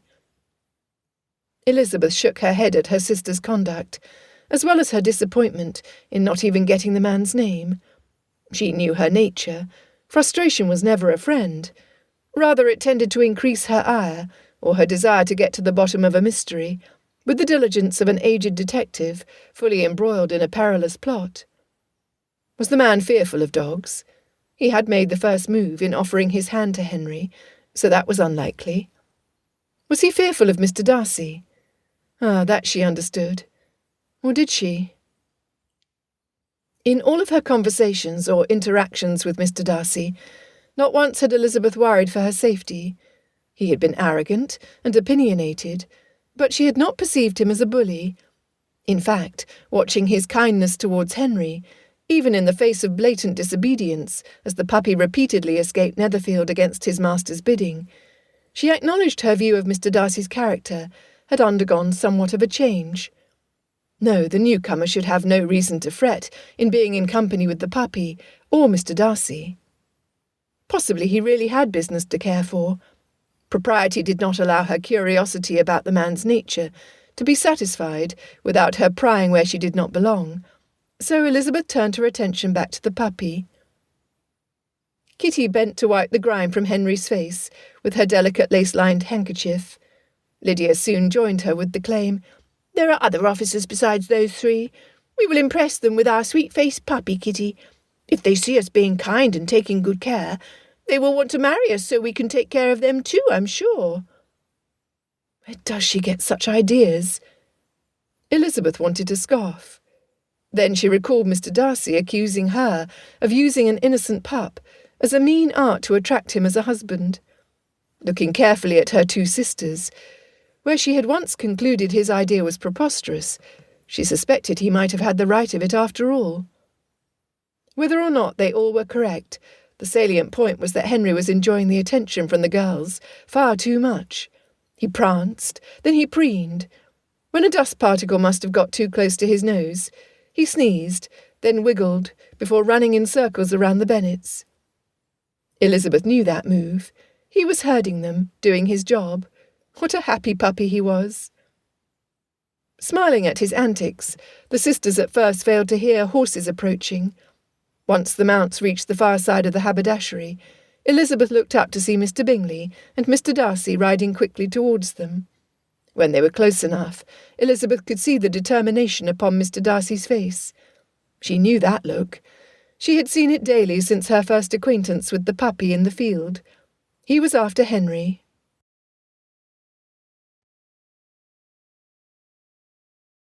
"7. Mr. Bingley greeted each sister, though his eyes were solely for Jane. Mr. Darcy nodded his head towards them, before dismounting. Mr. Bingley offered his arm to escort Jane wherever she wanted to walk, while Mr. Darcy called his dog away from Lydia and Kitty. Elizabeth chuckled to herself. The difference in the men's reactions to the ladies was telling. Jane appeared to have a serious contender for her hand in Mr. Bingley. His friend's only interest was his canine. None of the 3 men who had walked away from them had looked back, not even Mr. Denny and Captain Carter. She sighed, her shoulders drooping. Evidently Mr. Darcy had the right of it at the Meryton Assembly. Elizabeth Bennet was entirely lacking in charms. "That'll do." Patting his hand on the side of his thigh, Mr. Darcy caught the puppy's attention. Although his master was standing a short distance from the Bennets, Henry bolted towards Mr. Darcy with a vengeance, sliding into a skid and landing on the top of his left boot. "You are a good pup, though a menace." Mr. Darcy stepped aside and scratched Henry on his neck. "You are mistaken, Mr. Darcy. He's not a good dog at all," Lydia blurted, as Kitty nodded in agreement. "What is this?" The man was confused. Before Elizabeth or Jane stepped in to make peace, Lydia continued, "Your little puppy is as likeable as can be when in the company of females, Mr. Darcy. Nevertheless, he seems to not approve of officers, sworn to protect those very same women. He barked, growled, and almost bit Mr. Wickham." The effect of her words was immediate. "Wickham!" Mr. Darcy bellowed, turning to look around the town. "He is here." Elizabeth recalled the account of General and the poor treatment he had received at the hands of Mr. George Wickham. Yet there were any number of families with the same surname. Hampshire contained a civil parish called Wickham, which was the birthplace of William of Wykeham, the founder of Winchester College. Surely the pleasant man with good manners could not be one and the same as that foul boy who tormented Mr. Darcy's favourite pet. "No, Mr. Darcy, he's not here." Lydia flipped her curls over her shoulder as she turned her nose up at the man. "But he was here," Kitty offered. "Nevertheless, you have no reason to be angry with him, Mr. Darcy, as he is a gentleman of excellent breeding and reputation." "He is, you say?" "Oh, why, of course," Kitty assured Mr. Darcy with utmost passion. "He's been poorly used by a wealthy man from the north. The master of the estate denied Mr. Wickham a living, which had been promised by the wealthy man's beloved father, because he was jealous of Mr. Wickham's amiability in the neighbourhood. Had poor Mr. Wickham been able to claim the valuable position in the church, there would be no necessity to think of the military for his future. Mr. Wickham boldly forged his own path by entering Meryton society. He said his choice was due to the constancy of good company and the acquaintance of a respectable and agreeable man like Mr. Denny. He said the rich man took delight in giving the living elsewhere." Elizabeth heard Mr. Darcy growl under his breath, causing Henry to do the same. "Darcy, ladies." Mr. Bingley bowed, completely unaware of the tension between the others. "I've offered to escort Miss Bennet on her return to Longbourn. If you have no other business, we would see you safely home."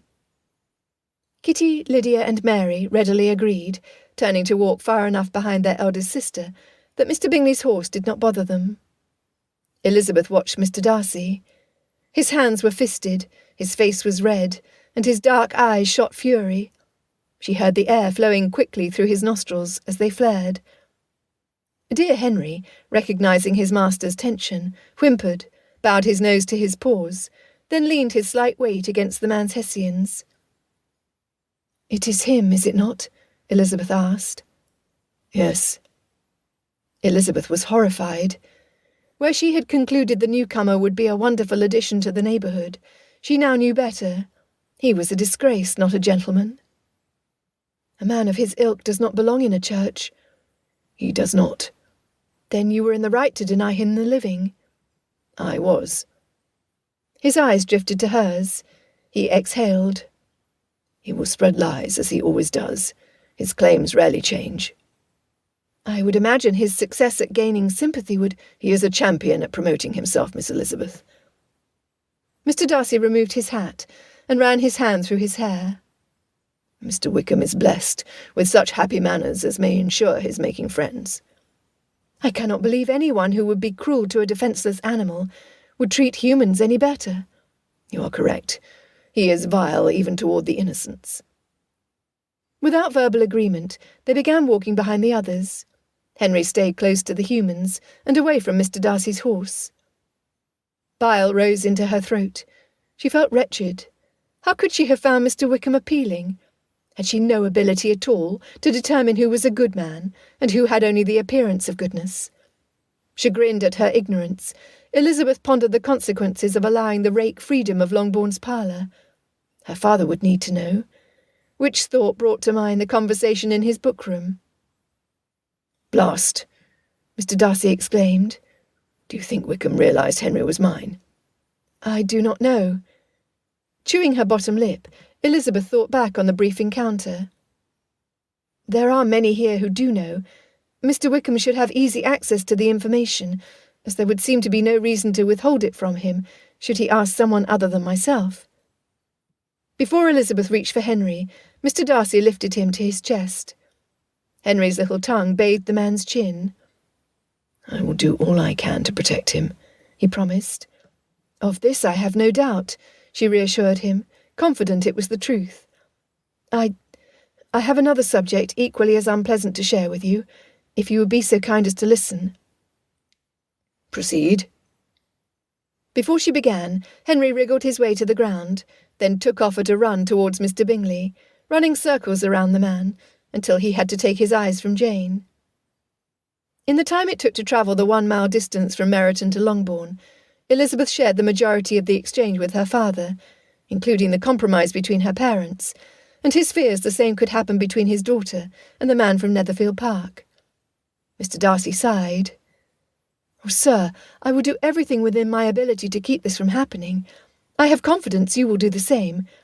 Therefore I promised Papa I would not walk out into the fields as long as you and Henry remain in Hertfordshire." "I see." He nodded. "Yet Henry found you on a completely different path." "Yes, he did." Her frustration with the situation was evident in her tone. "In truth, once my father is informed of Mr. Wickham's character, and that Henry travelled to town, I doubt I will have the autonomy to walk out alone until after the militia moves away from Meryton, if even then.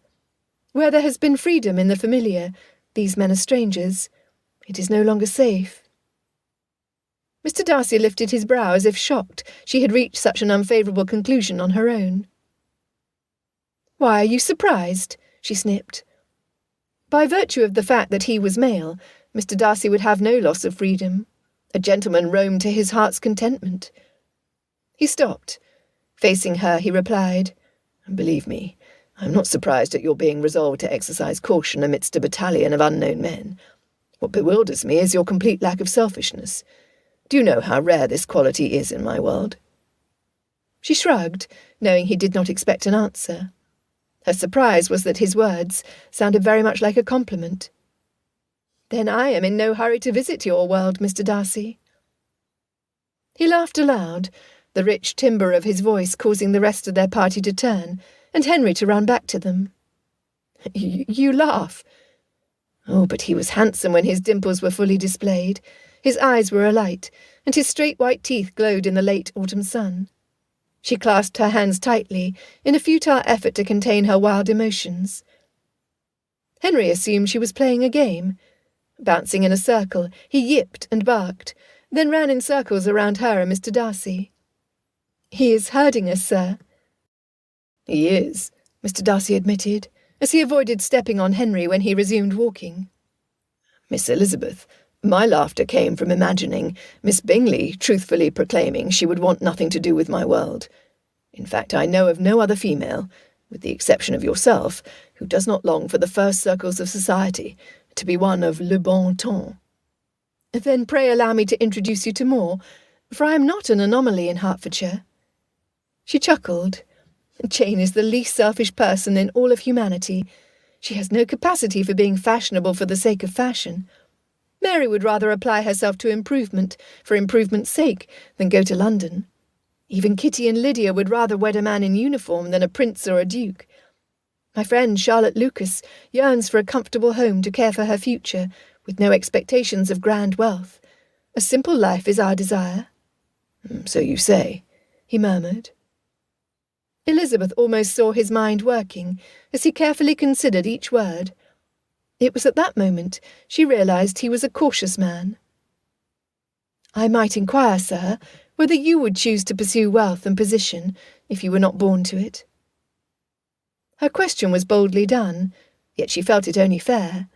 He had not held back in any of their earlier discussions from stating his opinions, even if the subject was not typically canvassed in the drawing-rooms where propriety reigned. That is not an easy question for me, for I have known no other life. He kicked a small stone from his path, hard enough it jumped ahead, until it almost reached Kitty and Lydia. Not another word was uttered until they approached the stone. This time Elizabeth used the toe of her boot to propel it up the roadway. Henry started sniffing at the side of the road. Before either of them was aware, the puppy darted through the tall grass bordering the field and ran as fast as his little legs carried him. Elizabeth called. Mr. Darcy whistled. Henry stopped and turned his head back to them, then sat. "That'll do," Mr. Darcy's voice carried easily. Coming at them at a run, Elizabeth knew what would happen. Henry would not put his brakes on soon enough to avoid a collision with either her or the gentleman. If she was not careful, he would spray dust and dirt on them both. As she had done earlier, Elizabeth stepped behind Mr. Darcy. Henry stopped in time, but the debris sprayed over Mr. Darcy's greatcoat and boots from the ground to his knees. They were within sight of the house. Jane and Mr. Bingley had already entered Longbourn. Kitty and Lydia were on the walkway leading up to the door. "So we need to hurry, or we will be left out here alone." The disappointment she was feeling was unexpectedly displayed on Mr. Darcy's face. Was it because he would miss her? Was it because he was reticent to reveal his affairs concerning Mr. Wickham to her father as a warning to protect his daughters? Was it because this was the end, that he would no longer be seeing her where they shared in conversations? Or was it because he knew Henry would miss her company? Yes, that was most likely the answer. He would not miss her. Henry would. How sad.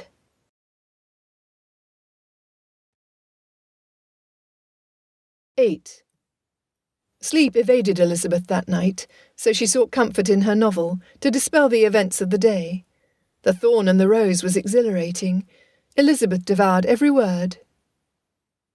Laird MacDonald, the heroine's uncle, was a vile man, whose greed for power and wealth moved him to commit treason against the crown and sacrifice his own niece's reputation for his own ends.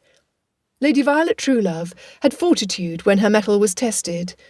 Lord Garrett Goodrich was the ideal man. He had all the H's a gentleman should have: honourable, handsome, helpful, honest, humble, hale, hearty and heroic. Elizabeth loved and loathed these characters. Despite the book describing Lady Violet's features as similar to Jane Bennet's, Elizabeth saw her with thick, wavy mahogany hair like her own. She was Elizabeth's height and form, and happened to be wearing her favourite light blue day gown, instead of the yellow one in the book. Lord Goodrich bore resemblance to Mr. Darcy, which no longer bothered Elizabeth when he appeared as the hero in her dreams. What of Magnus MacDonald, Lady Violet's uncle, and the Laird of Connolly Castle? That night he had gone from being faceless in her imagination to having the aged features of none other than Mr. George Wickham. Elizabeth snorted into the dimming light. If only it was possible to share this flight of fancy with Mr. Darcy. She knew she could not. Firstly, he would lift his elegant brow at her choice of reading material. She had heard it often enough from her mother. Real ladies do not read novels. Secondly, he probably would never view Elizabeth Bennet as the heroine of an adventure story. Although he had become friendlier, she doubted she'd done anything to improve herself in his eyes. Lastly, she would die of embarrassment if he ever found out she thought of him as having the H's. Pulling the ribbon she had used to mark her place in the book, Elizabeth vowed not to think of Mr. Darcy any more. She would focus solely on the thorn and the rose.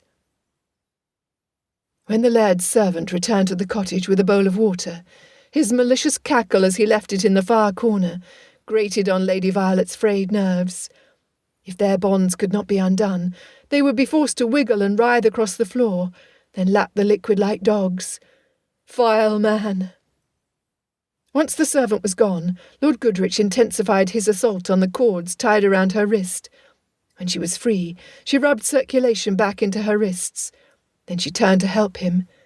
However, she was unable to loosen the tightly woven rope confining him. It was then he recommended she retrieve the hidden knife in his hessian. She had never touched a man's leg before.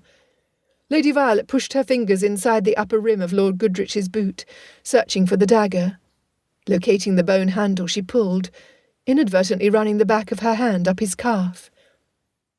In the dim light of the morning, Lady Violet's eyes flicked to his. Had he noticed her hesitation, the catch of her breath, the crimson blush on her cheeks? Lady Violet. The corner of his mouth turned up. He had noticed. She was mortified. Lord Goodrich leaned his torso towards her.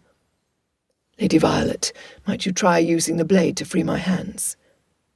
Twisting at the waist, he presented his strong shoulder to her. Giving her full attention to the task, within moments he was free. Where her wrists were chafed from the roughness of the cord, his dripped blood where the bindings had broken his flesh. At that moment, she hated her uncle more than she thought possible. But she loved. Yes, she was in love with Lord Garrett Goodrich. Her emotions were as raw as his injuries. Her heart ached with the fullness of her care and concern for this man. Lady Violet could not stop herself. Taking his hands in hers, she bowed her head over his wounds, her tears dripping on his skin, as she pressed the handkerchief she kept in her pocket against the damage. He had proven his worth many times since he had revealed his purpose. He was the best of men. Feeling a gentle tug on her fingers, she looked up. The warmth of his gaze infiltrated her soul. His heart was opened to her as his eyes moved to her lips. Pulling her bottom lip between her teeth, Lady Violet marvelled that her first kiss would come on this day. Wanting his touch more than her next breath, she leaned in to meet his mouth with her own. Lizzie, put that silly book away and come downstairs immediately." Mrs. Bennet charged into her room with no care that her second daughter might have been asleep. "Mr. Darcy is downstairs, and he is frantic. You need to... Well, I have no idea what you need to do, but your father requires your presence in his book-room right now. Hurry, girl, he cannot see you in your nightgown." Her mother pulled a gown, stockings, and other undergarments from her wardrobe, tossing them on the bed. "Leave your hair. Hurry!" Departing as quickly as she had entered, the whirlwind that was Mrs. Bennet left behind a lull, which allowed Elizabeth's mind to race. Mr. Darcy was downstairs, at Longbourn, after dark. What was his purpose? Once the last button was fastened, Elizabeth grabbed her slippers and hopped on one foot towards the door, until she had one on her foot. Quickly donning the other, she flipped her braid over her shoulder and ran down the stairs. Sure enough, Mr. Darcy was standing alongside her father in the entrance hall. "Sir, what is wrong?" He was not impeccably groomed on this visit. His boots were scuffed, his cravat was askew, the brim of his beaver hat was gripped in both his hands, which twisted the headwear, until Elizabeth suspected it would need to be discarded. "Henry is gone." She inhaled sharply. "How? Where? What happened?" Slapping his hat against his thigh, his free hand rubbed over his mouth. "We had just sat down to dinner when one of the grooms hesitantly entered the dining room. He had heard a scuffle outside the stables. When he walked outside to determine the cause, he spied Henry running for his life towards the fields. What gave him pause was the loud series of whistles that seemed to be drawing Henry." "Who?" "How?" Both Mr. Bennet and Elizabeth spoke at the same time, while Hill took the poor man's hat. Mr. Darcy looked from one to the other. To keep Henry confined, I had a carpenter reinforce the railings in the back stall of the stables, thinking that would keep him in. Elizabeth's father smirked. Oh, the breed is crafty and known to be masters of escape of the highest calibre. Yes, I am aware. Frustration had Mr. Darcy balling his fists at his side. I also have in mind that Henry has been able to circumvent all of my attempts to keep him at Netherfield Park thus far. However, rather than believing he desired to make his usual visit to Miss Elizabeth, I fear someone deliberately drew him away from Bingley's estate. Mr. Wickham. Elizabeth gave voice to her supposition. I believe so. Mr. Darcy's shoulders dropped as his hand went back to his mouth. He attempted to use my sister earlier this year to obtain funds from me. If he was able to ascertain that Henry was mine, he would know from past experience how attached I become. I would not put it past him to attempt a ransom of some sort for the same purpose. Do you have any proof he might be involved? Mr. Bennet asked. Nothing tangible I can display to you. Mr. Darcy lifted both palms to her father. They, of course, were empty. From the fact Henry is not here with Miss Elizabeth, the fact that Mr. Wickham was in close proximity earlier today, and that he was informed I too was in the locale, my suspicions are strong that he is involved. Where have you searched so far? Elizabeth also suspected Mr. Wickham, based on the same clues Mr. Darcy had shared. Henry had rushed directly towards her since the first time they had met in the field. Wait, no, he had not. Sir, might I remind you that Henry must have stopped or been detoured before his arrival earlier today? He was wet and muddy. Since the rains have held off, this meant he was not in the fields or on the path. At some point, likely just before we saw him in Meryton, he had been to the pond. Gather the torches and saddle the horses. Mr. Bennet barked to his waiting servant. Have you been to our pond, Mr. Darcy? I have not yet had the pleasure. Oh, trust me, it is no pleasure at all. Her father was not being a tease. The trail down to the pond from Longbourn was treacherous. Each year when the rains came, more of the bank eroded, due to the vegetation being trampled by the cattle wanting water. In the summer, when the ground was arid, the cows' hooves carved footholds in the steep hillside. By the beginning of winter, torrents of blowing rain and sleet smoothed the surface, making it slick. If Henry, even as small as he was, started down the precipice, he could not get out. In the daylight, he would have had little difficulty to have found random footholds. At night, a sodden puppy would have no chance of survival. Without a word, Elizabeth ran up the staircase to exchange her delicate slippers for her walking boots. Unwilling to take the time to undo the long row of buttons on her gown to enable her to put on her riding habit, she pulled an old pair of her father's trousers, which he allowed her to wear under her dress when it froze, from her closet. Grabbing a woolen scarf and the ugliest hat known to mankind, she hurried back to the men. Moments later, the horses arrived. Before her father could object at her being included in the hunt, Elizabeth said, "Henry would come to me if called. We can extend the search if there are two of us he trusts." Mr. Bennet nodded his assent. Unbelievably, Mr. Darcy smiled at her when he gave her a leg up. Settling her leg over the pommel, she accepted the whip the groom handed her. Her father, Mr. Darcy, and Longbourn's two grooms mounted. Lifting their torches, they rode off toward the pond. Elizabeth's heart was in her throat. She loved horses, but hated to ride them. The unnatural feel of the side saddle left her feeling insecure, an attitude she avoided.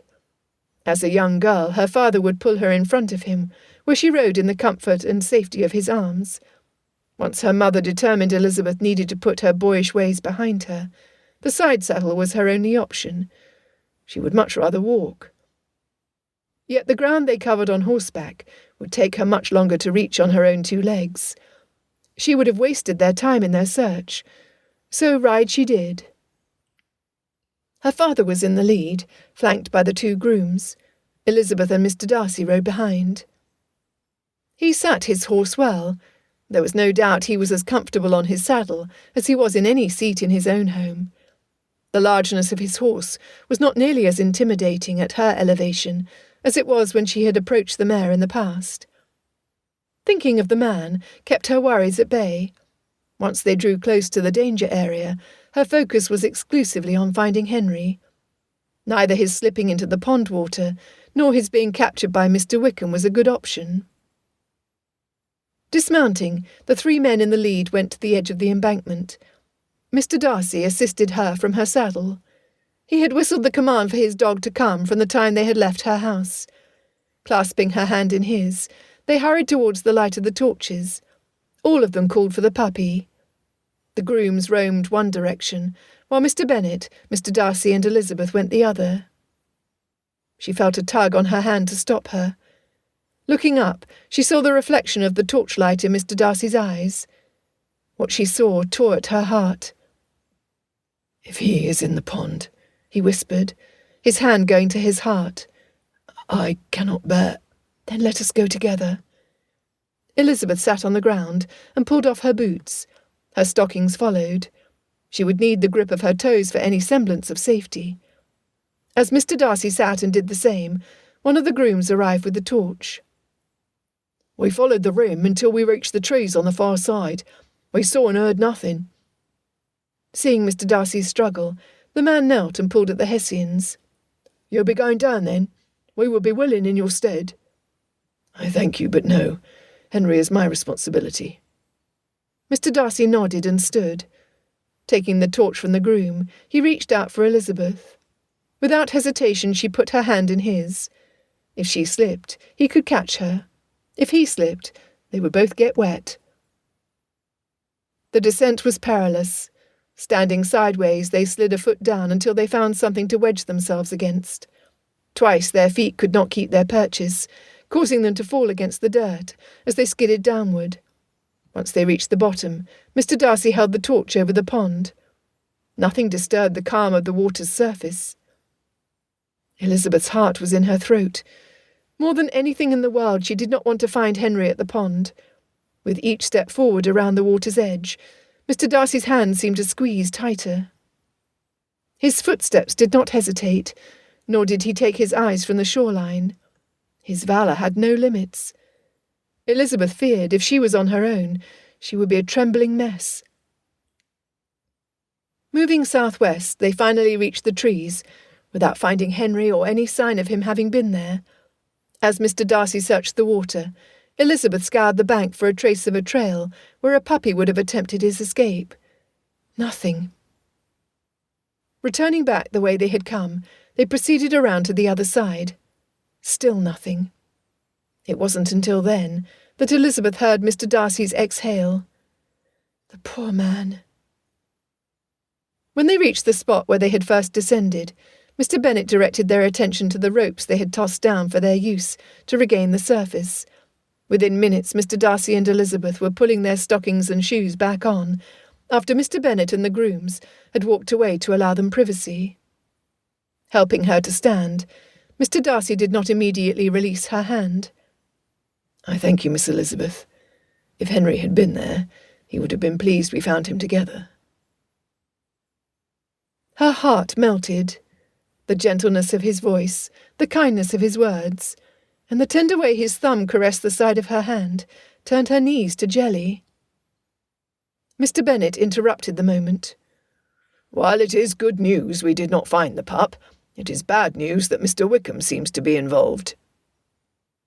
Remembering her opinion of George Wickham and Laird Magnus MacDonald being one and the same, she shuddered. Cruelty had no place around an innocent like Henry. "Let us ride to Netherfield." Mr. Darcy helped her mount. "If he has Henry, he will allow little time to pass before he requests money." "Will you pay?" Mr. Bennet boldly inquired. A cold glint in his eye, Mr. Darcy looked directly at the man. "I will do whatever it takes to see those I love safe." It was a warning and a promise that caused Elizabeth to wonder what it would be like to be loved by such a man. Sighing to herself, she wondered if she would ever find out.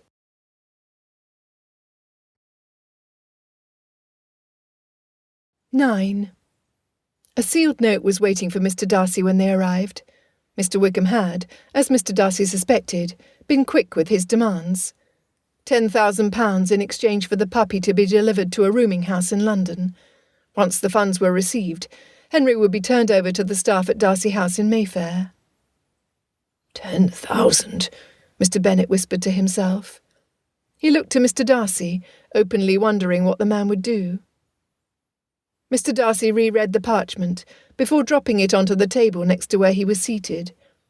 Elizabeth and her father sat across from him, watching as he would jump up to pace before sitting back down. Elizabeth understood his wanting to take action, and not knowing clearly what to do. She felt as restless as he. Mr. Bingley had his staff searching the fields on his estate, checking the areas off a map when they returned with their reports. Miss Bingley, her sister and her brother-in-law had volunteered to search each room in the house. So far, no Henry. Mr. Darcy mused. With Henry's propensity for escape, I believe Wickham will not be able to keep him confined, unless he restrains the puppy with ropes. I also think my dog is inherently intelligent enough to remain until morning, before trying to find his way back. Unless he's being mistreated, Mr. Bennet speculated aloud. To keep the mental picture of potential cruelty from overtaking her, Elizabeth noted, "It has been less than 1 hour since you arrived at Longbourn. Miss Bingley keeps late dinner hours, so your awareness of Henry missing was about 30 minutes prior. Am I correct?" "You are. I took little time to search the fields and pathways before coming to your estate." "Thus Mr. Wickham cannot be far. If it was he who whistled—" She stopped. Can he whistle? As a little girl, she had practised trying to imitate the calls of the sheep herders for hours each day, with nothing but the sound of her breath coming through her puckered lips. Charlotte Lucas's brother whistled after a few tries, his piercing call able to be heard from afar. How unfair! It was her life's biggest disappointment that she had never learned to whistle. "Yes, he can whistle. Both he and I practised together until no one, not even my father, knew which one of us was making the noise." Mr. Darcy smacked his fist into his palm. "It is no wonder Henry responded to his call." Standing alongside the fireplace, Mr. Darcy put his fisted hand to his mouth. When he spoke, his words sent a chill down Elizabeth's spine. "Because I cannot trust Wickham to be kind. We need to find him now. Waiting until daybreak to search is not acceptable." The decision marshalled them into immediate action. Mr. Bingley showed them the only field that had not yet been searched, one that extended far beyond the opposite direction of Henry's normal route to Longbourn. Again, it was Mr. Darcy who assisted Elizabeth to mount. This time, instead of offering her a hand up, he placed his hands on each side of her waist and lifted her. Using the top of his shoulders to balance herself, she silently vowed then and there to ride as often as possible when in his company. She was being nonsensical. They had an important mission, and she was acting as missish as she had been when she first came out into society. But his nearness affected her in ways she had no words to describe. "Ride on." With that command, she reined her mount in behind Mr. Darcy. Her father and 4 grooms followed. Each of the men carried a torch. Other than the noise of the horses, they remained silent. They searched for hours. Pressing forward through the intense chill of the night, they would stop as Darcy whistled. Even if restrained, Henry would have barked his location. Nothing. At the far reaches of Netherfield was a fence dividing Bingley's land with the empty property known as Purvis Lodge. "Mr. Bennet, are you familiar with the layout of the land? Are there cottages or barns where a man and a small dog could be hidden?" Darcy asked, his voice sounding overly loud in the darkness. "Allow me to think." Her father paused. "The lodge has been vacant for nigh on 2 years. However, the fields are farmed by tenants. The cottages should be full. There is an estate man by the name of Street who oversees the property for the owners. His house is behind the main building. And then we shall see if he is an easy man to wake." Turning his horse to retrace their approach, Mr. Darcy rode his mount easily as it jumped over the fence. Her father and the other men followed. Elizabeth swallowed. She was alone on her side of the partition, with a willing mare who had an unwilling rider. She hated jumping perched on a side saddle, but she hated being left behind, or slowing the search party down even more. Holding her breath, she walked her horse back a dozen or more steps. Saying a quick prayer for her safety, she turned the beast back towards the fence, in time to see a shadow leap into the air and approach her on foot. Miss Elizabeth, hold still. It was Mr. Darcy. He had leapt over the fence. Whatever was he about? Before she guessed his intent, he had reached up and pulled her leg from behind the pommel, then caught her before her feet hit the ground. There is a stile between you and your father. Walk towards the light and you will see the steps. I will bring your horse. Elizabeth wanted to kiss the ground for its stability, and him for his kindness. Kiss Mr. Darcy. The heat of her blush rose from her chest to the top of her head. Rushing away from him, despite knowing he could not see her embarrassment in the black of the night, Elizabeth reached her father, just as Mr. Darcy successfully navigated over the railings. How in the world had he managed the task? Seeing his long legs dangling from each side of the saddle, she marvelled at his skill. Within minutes, she was again seated on the animal. They hurried as much as was possible in the dimness of the torches. Mr. Street, a man born to farm life, was indignant that a puppy was being used as a pawn to gain undeserved wealth. Therefore he sent out men to rouse the tenants into action. In less time than it took to warm by the fire, a young lad returned with news that a puppy was barking from inside a hunter's hut at the edge of their north boundary. Taking his gun from the closet next to his doorway, the steward of Purvis Lodge joined them in their pursuit. With all of the men and the lad accompanying them, travel to the place they suspected Henry was being held felt slow. Elizabeth was not the only one who wanted to throw off caution and rush to the hut. Mr. Darcy's horse stamped its desire to run. Tension had to be flowing from the man to the steed. Over the noise of the bridles jangling and the creaking of the leather saddles, they heard the puppy.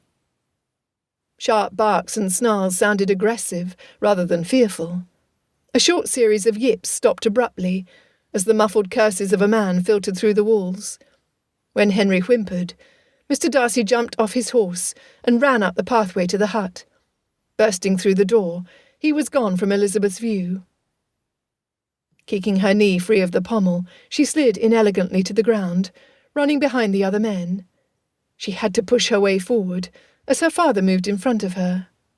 "You do not need to see this, Lizzie," he said, adding in a dramatic tone. "It will have blood, they say. Blood will have blood." "Papa!" Elizabeth stepped around him, when one of the tenants moved aside for a better look. "We do not need Shakespeare at a time like this. Mr. Darcy needs help." "Not yours." The rarity of Mr. Bennet taking a stand caused her to pause. "Henry is his dog. This is his old friend. Words may be spoken in anger Mr. Darcy would not want you to hear. I cannot allow you inside." Her mouth gaped. Before she could argue her point, sounds of violence rent the air.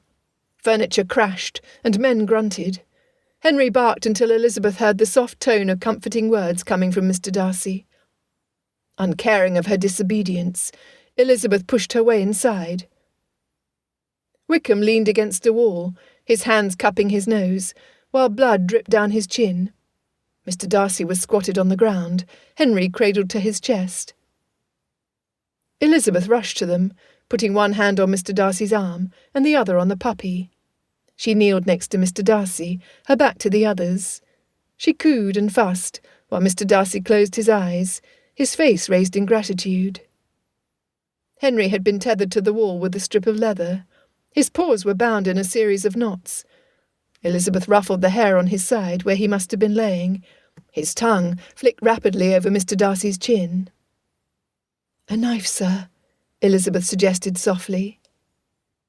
Mr. Darcy looked directly at her, as if surprised she was there.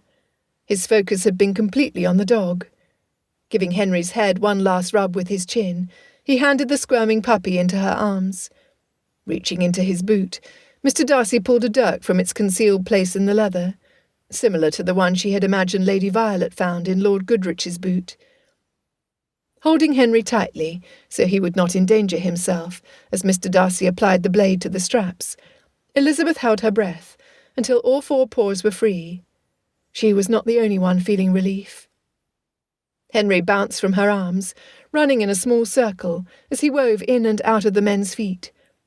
Then he saw Mr. Wickham. Without a sound, he attacked, attaching himself to the vile man's calf, about an inch above the top of his boot. Mr. Wickham swiped at him unsuccessfully as the puppy snarled. "That'll do." Mr. Darcy whistled as he stood, ready to tangle again with the blackmailer, should he attempt to hurt Henry again. Everyone stood still in response to the whistle. "Come," Mr. Darcy said, his tone calm, his voice soft.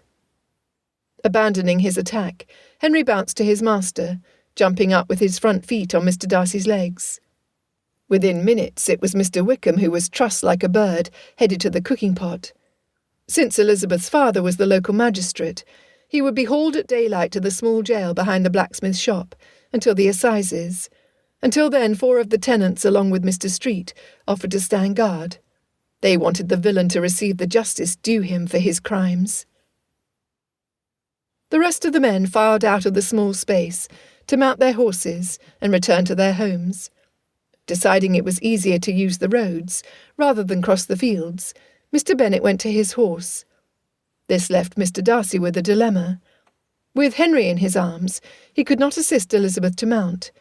If he gave Henry to Elizabeth, she could not hold the pommel to steady herself. The hour was late. They were exhausted. For the first time since Henry had been reported missing, Mr. Darcy's shoulders were relaxed. A grin almost split his face in half.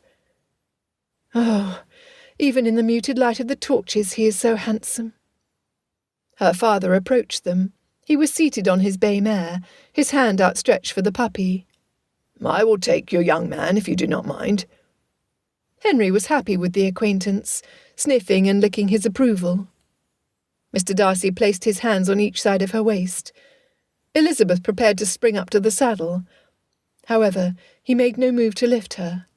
Standing close to her, he dipped his head to whisper, "I thank you, Miss Elizabeth, for caring enough for Henry that you came with us tonight. I thank you, too, for your valour, and your preference for the out-of-doors. Mostly I thank you for your friendship. I will never forget this day, ever." With seemingly little effort, she was seated on her horse, looking down at him. His eyes sparkled as the corner of his mouth lifted. Did she want only friendship with Mr. Darcy? No, she wanted much, much more than friendship.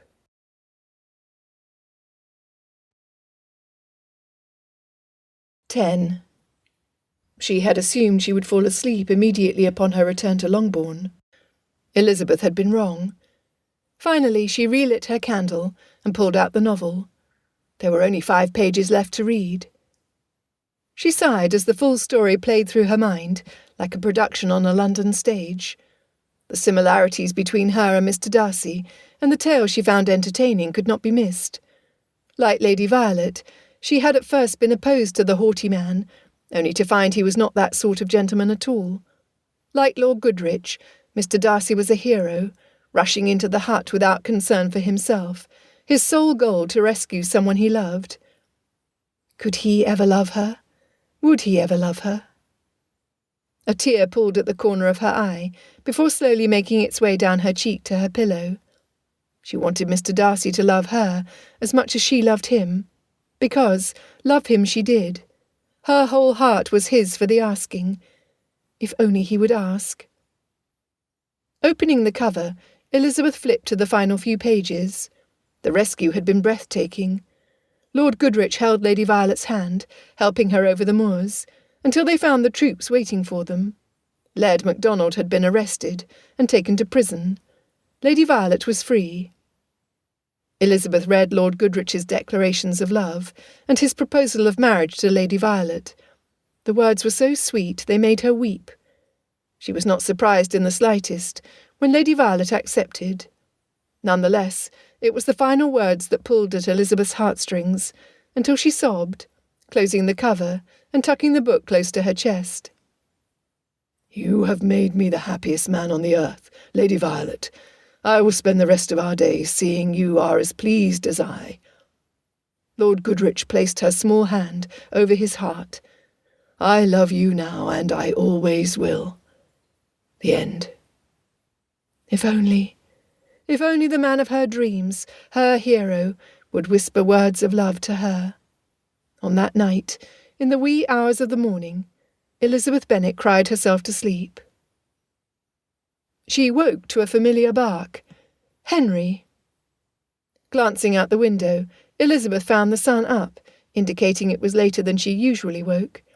Throwing back the covers, she carefully placed the book on her nightstand.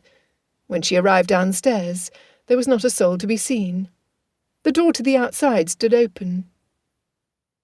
In the courtyard stood her parents and all 4 of her sisters. Mr. Bingley was close to Jane. Mr. Darcy, with Henry bouncing around his feet, walked towards her. During the weeks Elizabeth had been in company with the little dog, he had never become entangled in the horse's hooves, and he had never tripped either her or Mr. Darcy. This day was different. He had no chance to utter a word before Henry dove between Mr. Darcy's feet. To keep from putting his weight on the puppy, the Master of Pemberley took a wide stride forward, trying to catch himself. Elizabeth reacted by reaching for him. Her arms went about his waist, as his wrapped tightly around her shoulders. His weight propelled him forward. It was all she could do to keep them upright. By the time they regained their balance, their embrace was complete.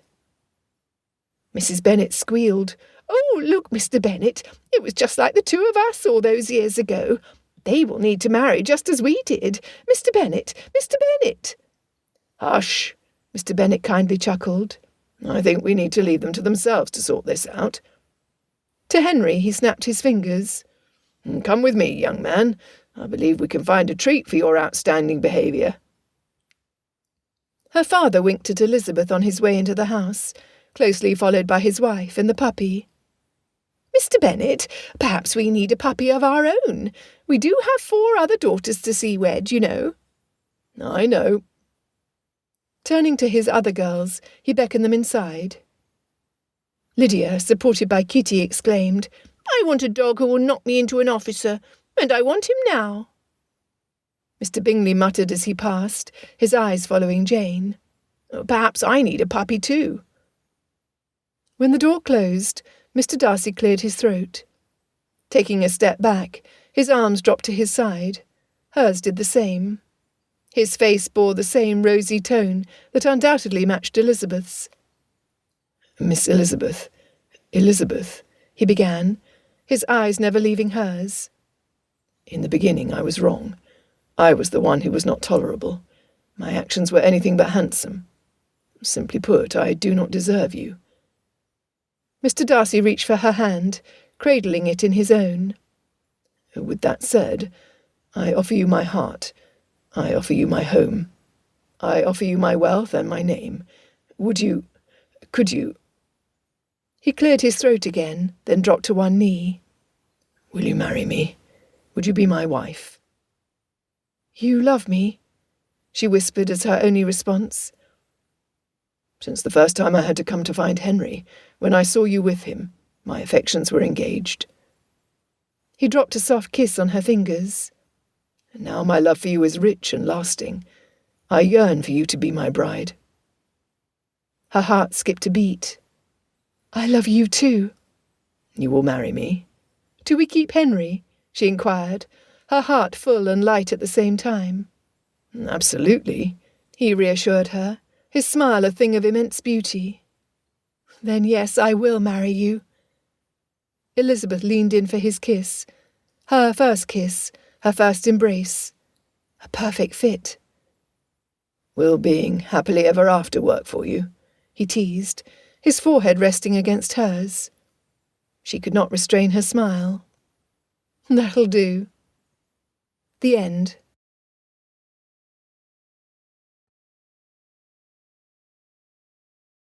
This has been Henry, a Pride and Prejudice novella, Mischief and Matrimony, written by Christy Capps, J. Dawn King, narrated by Stevie Zimmerman. Copyright 2018 by Joy D. King, Production copyright by Joy D. King.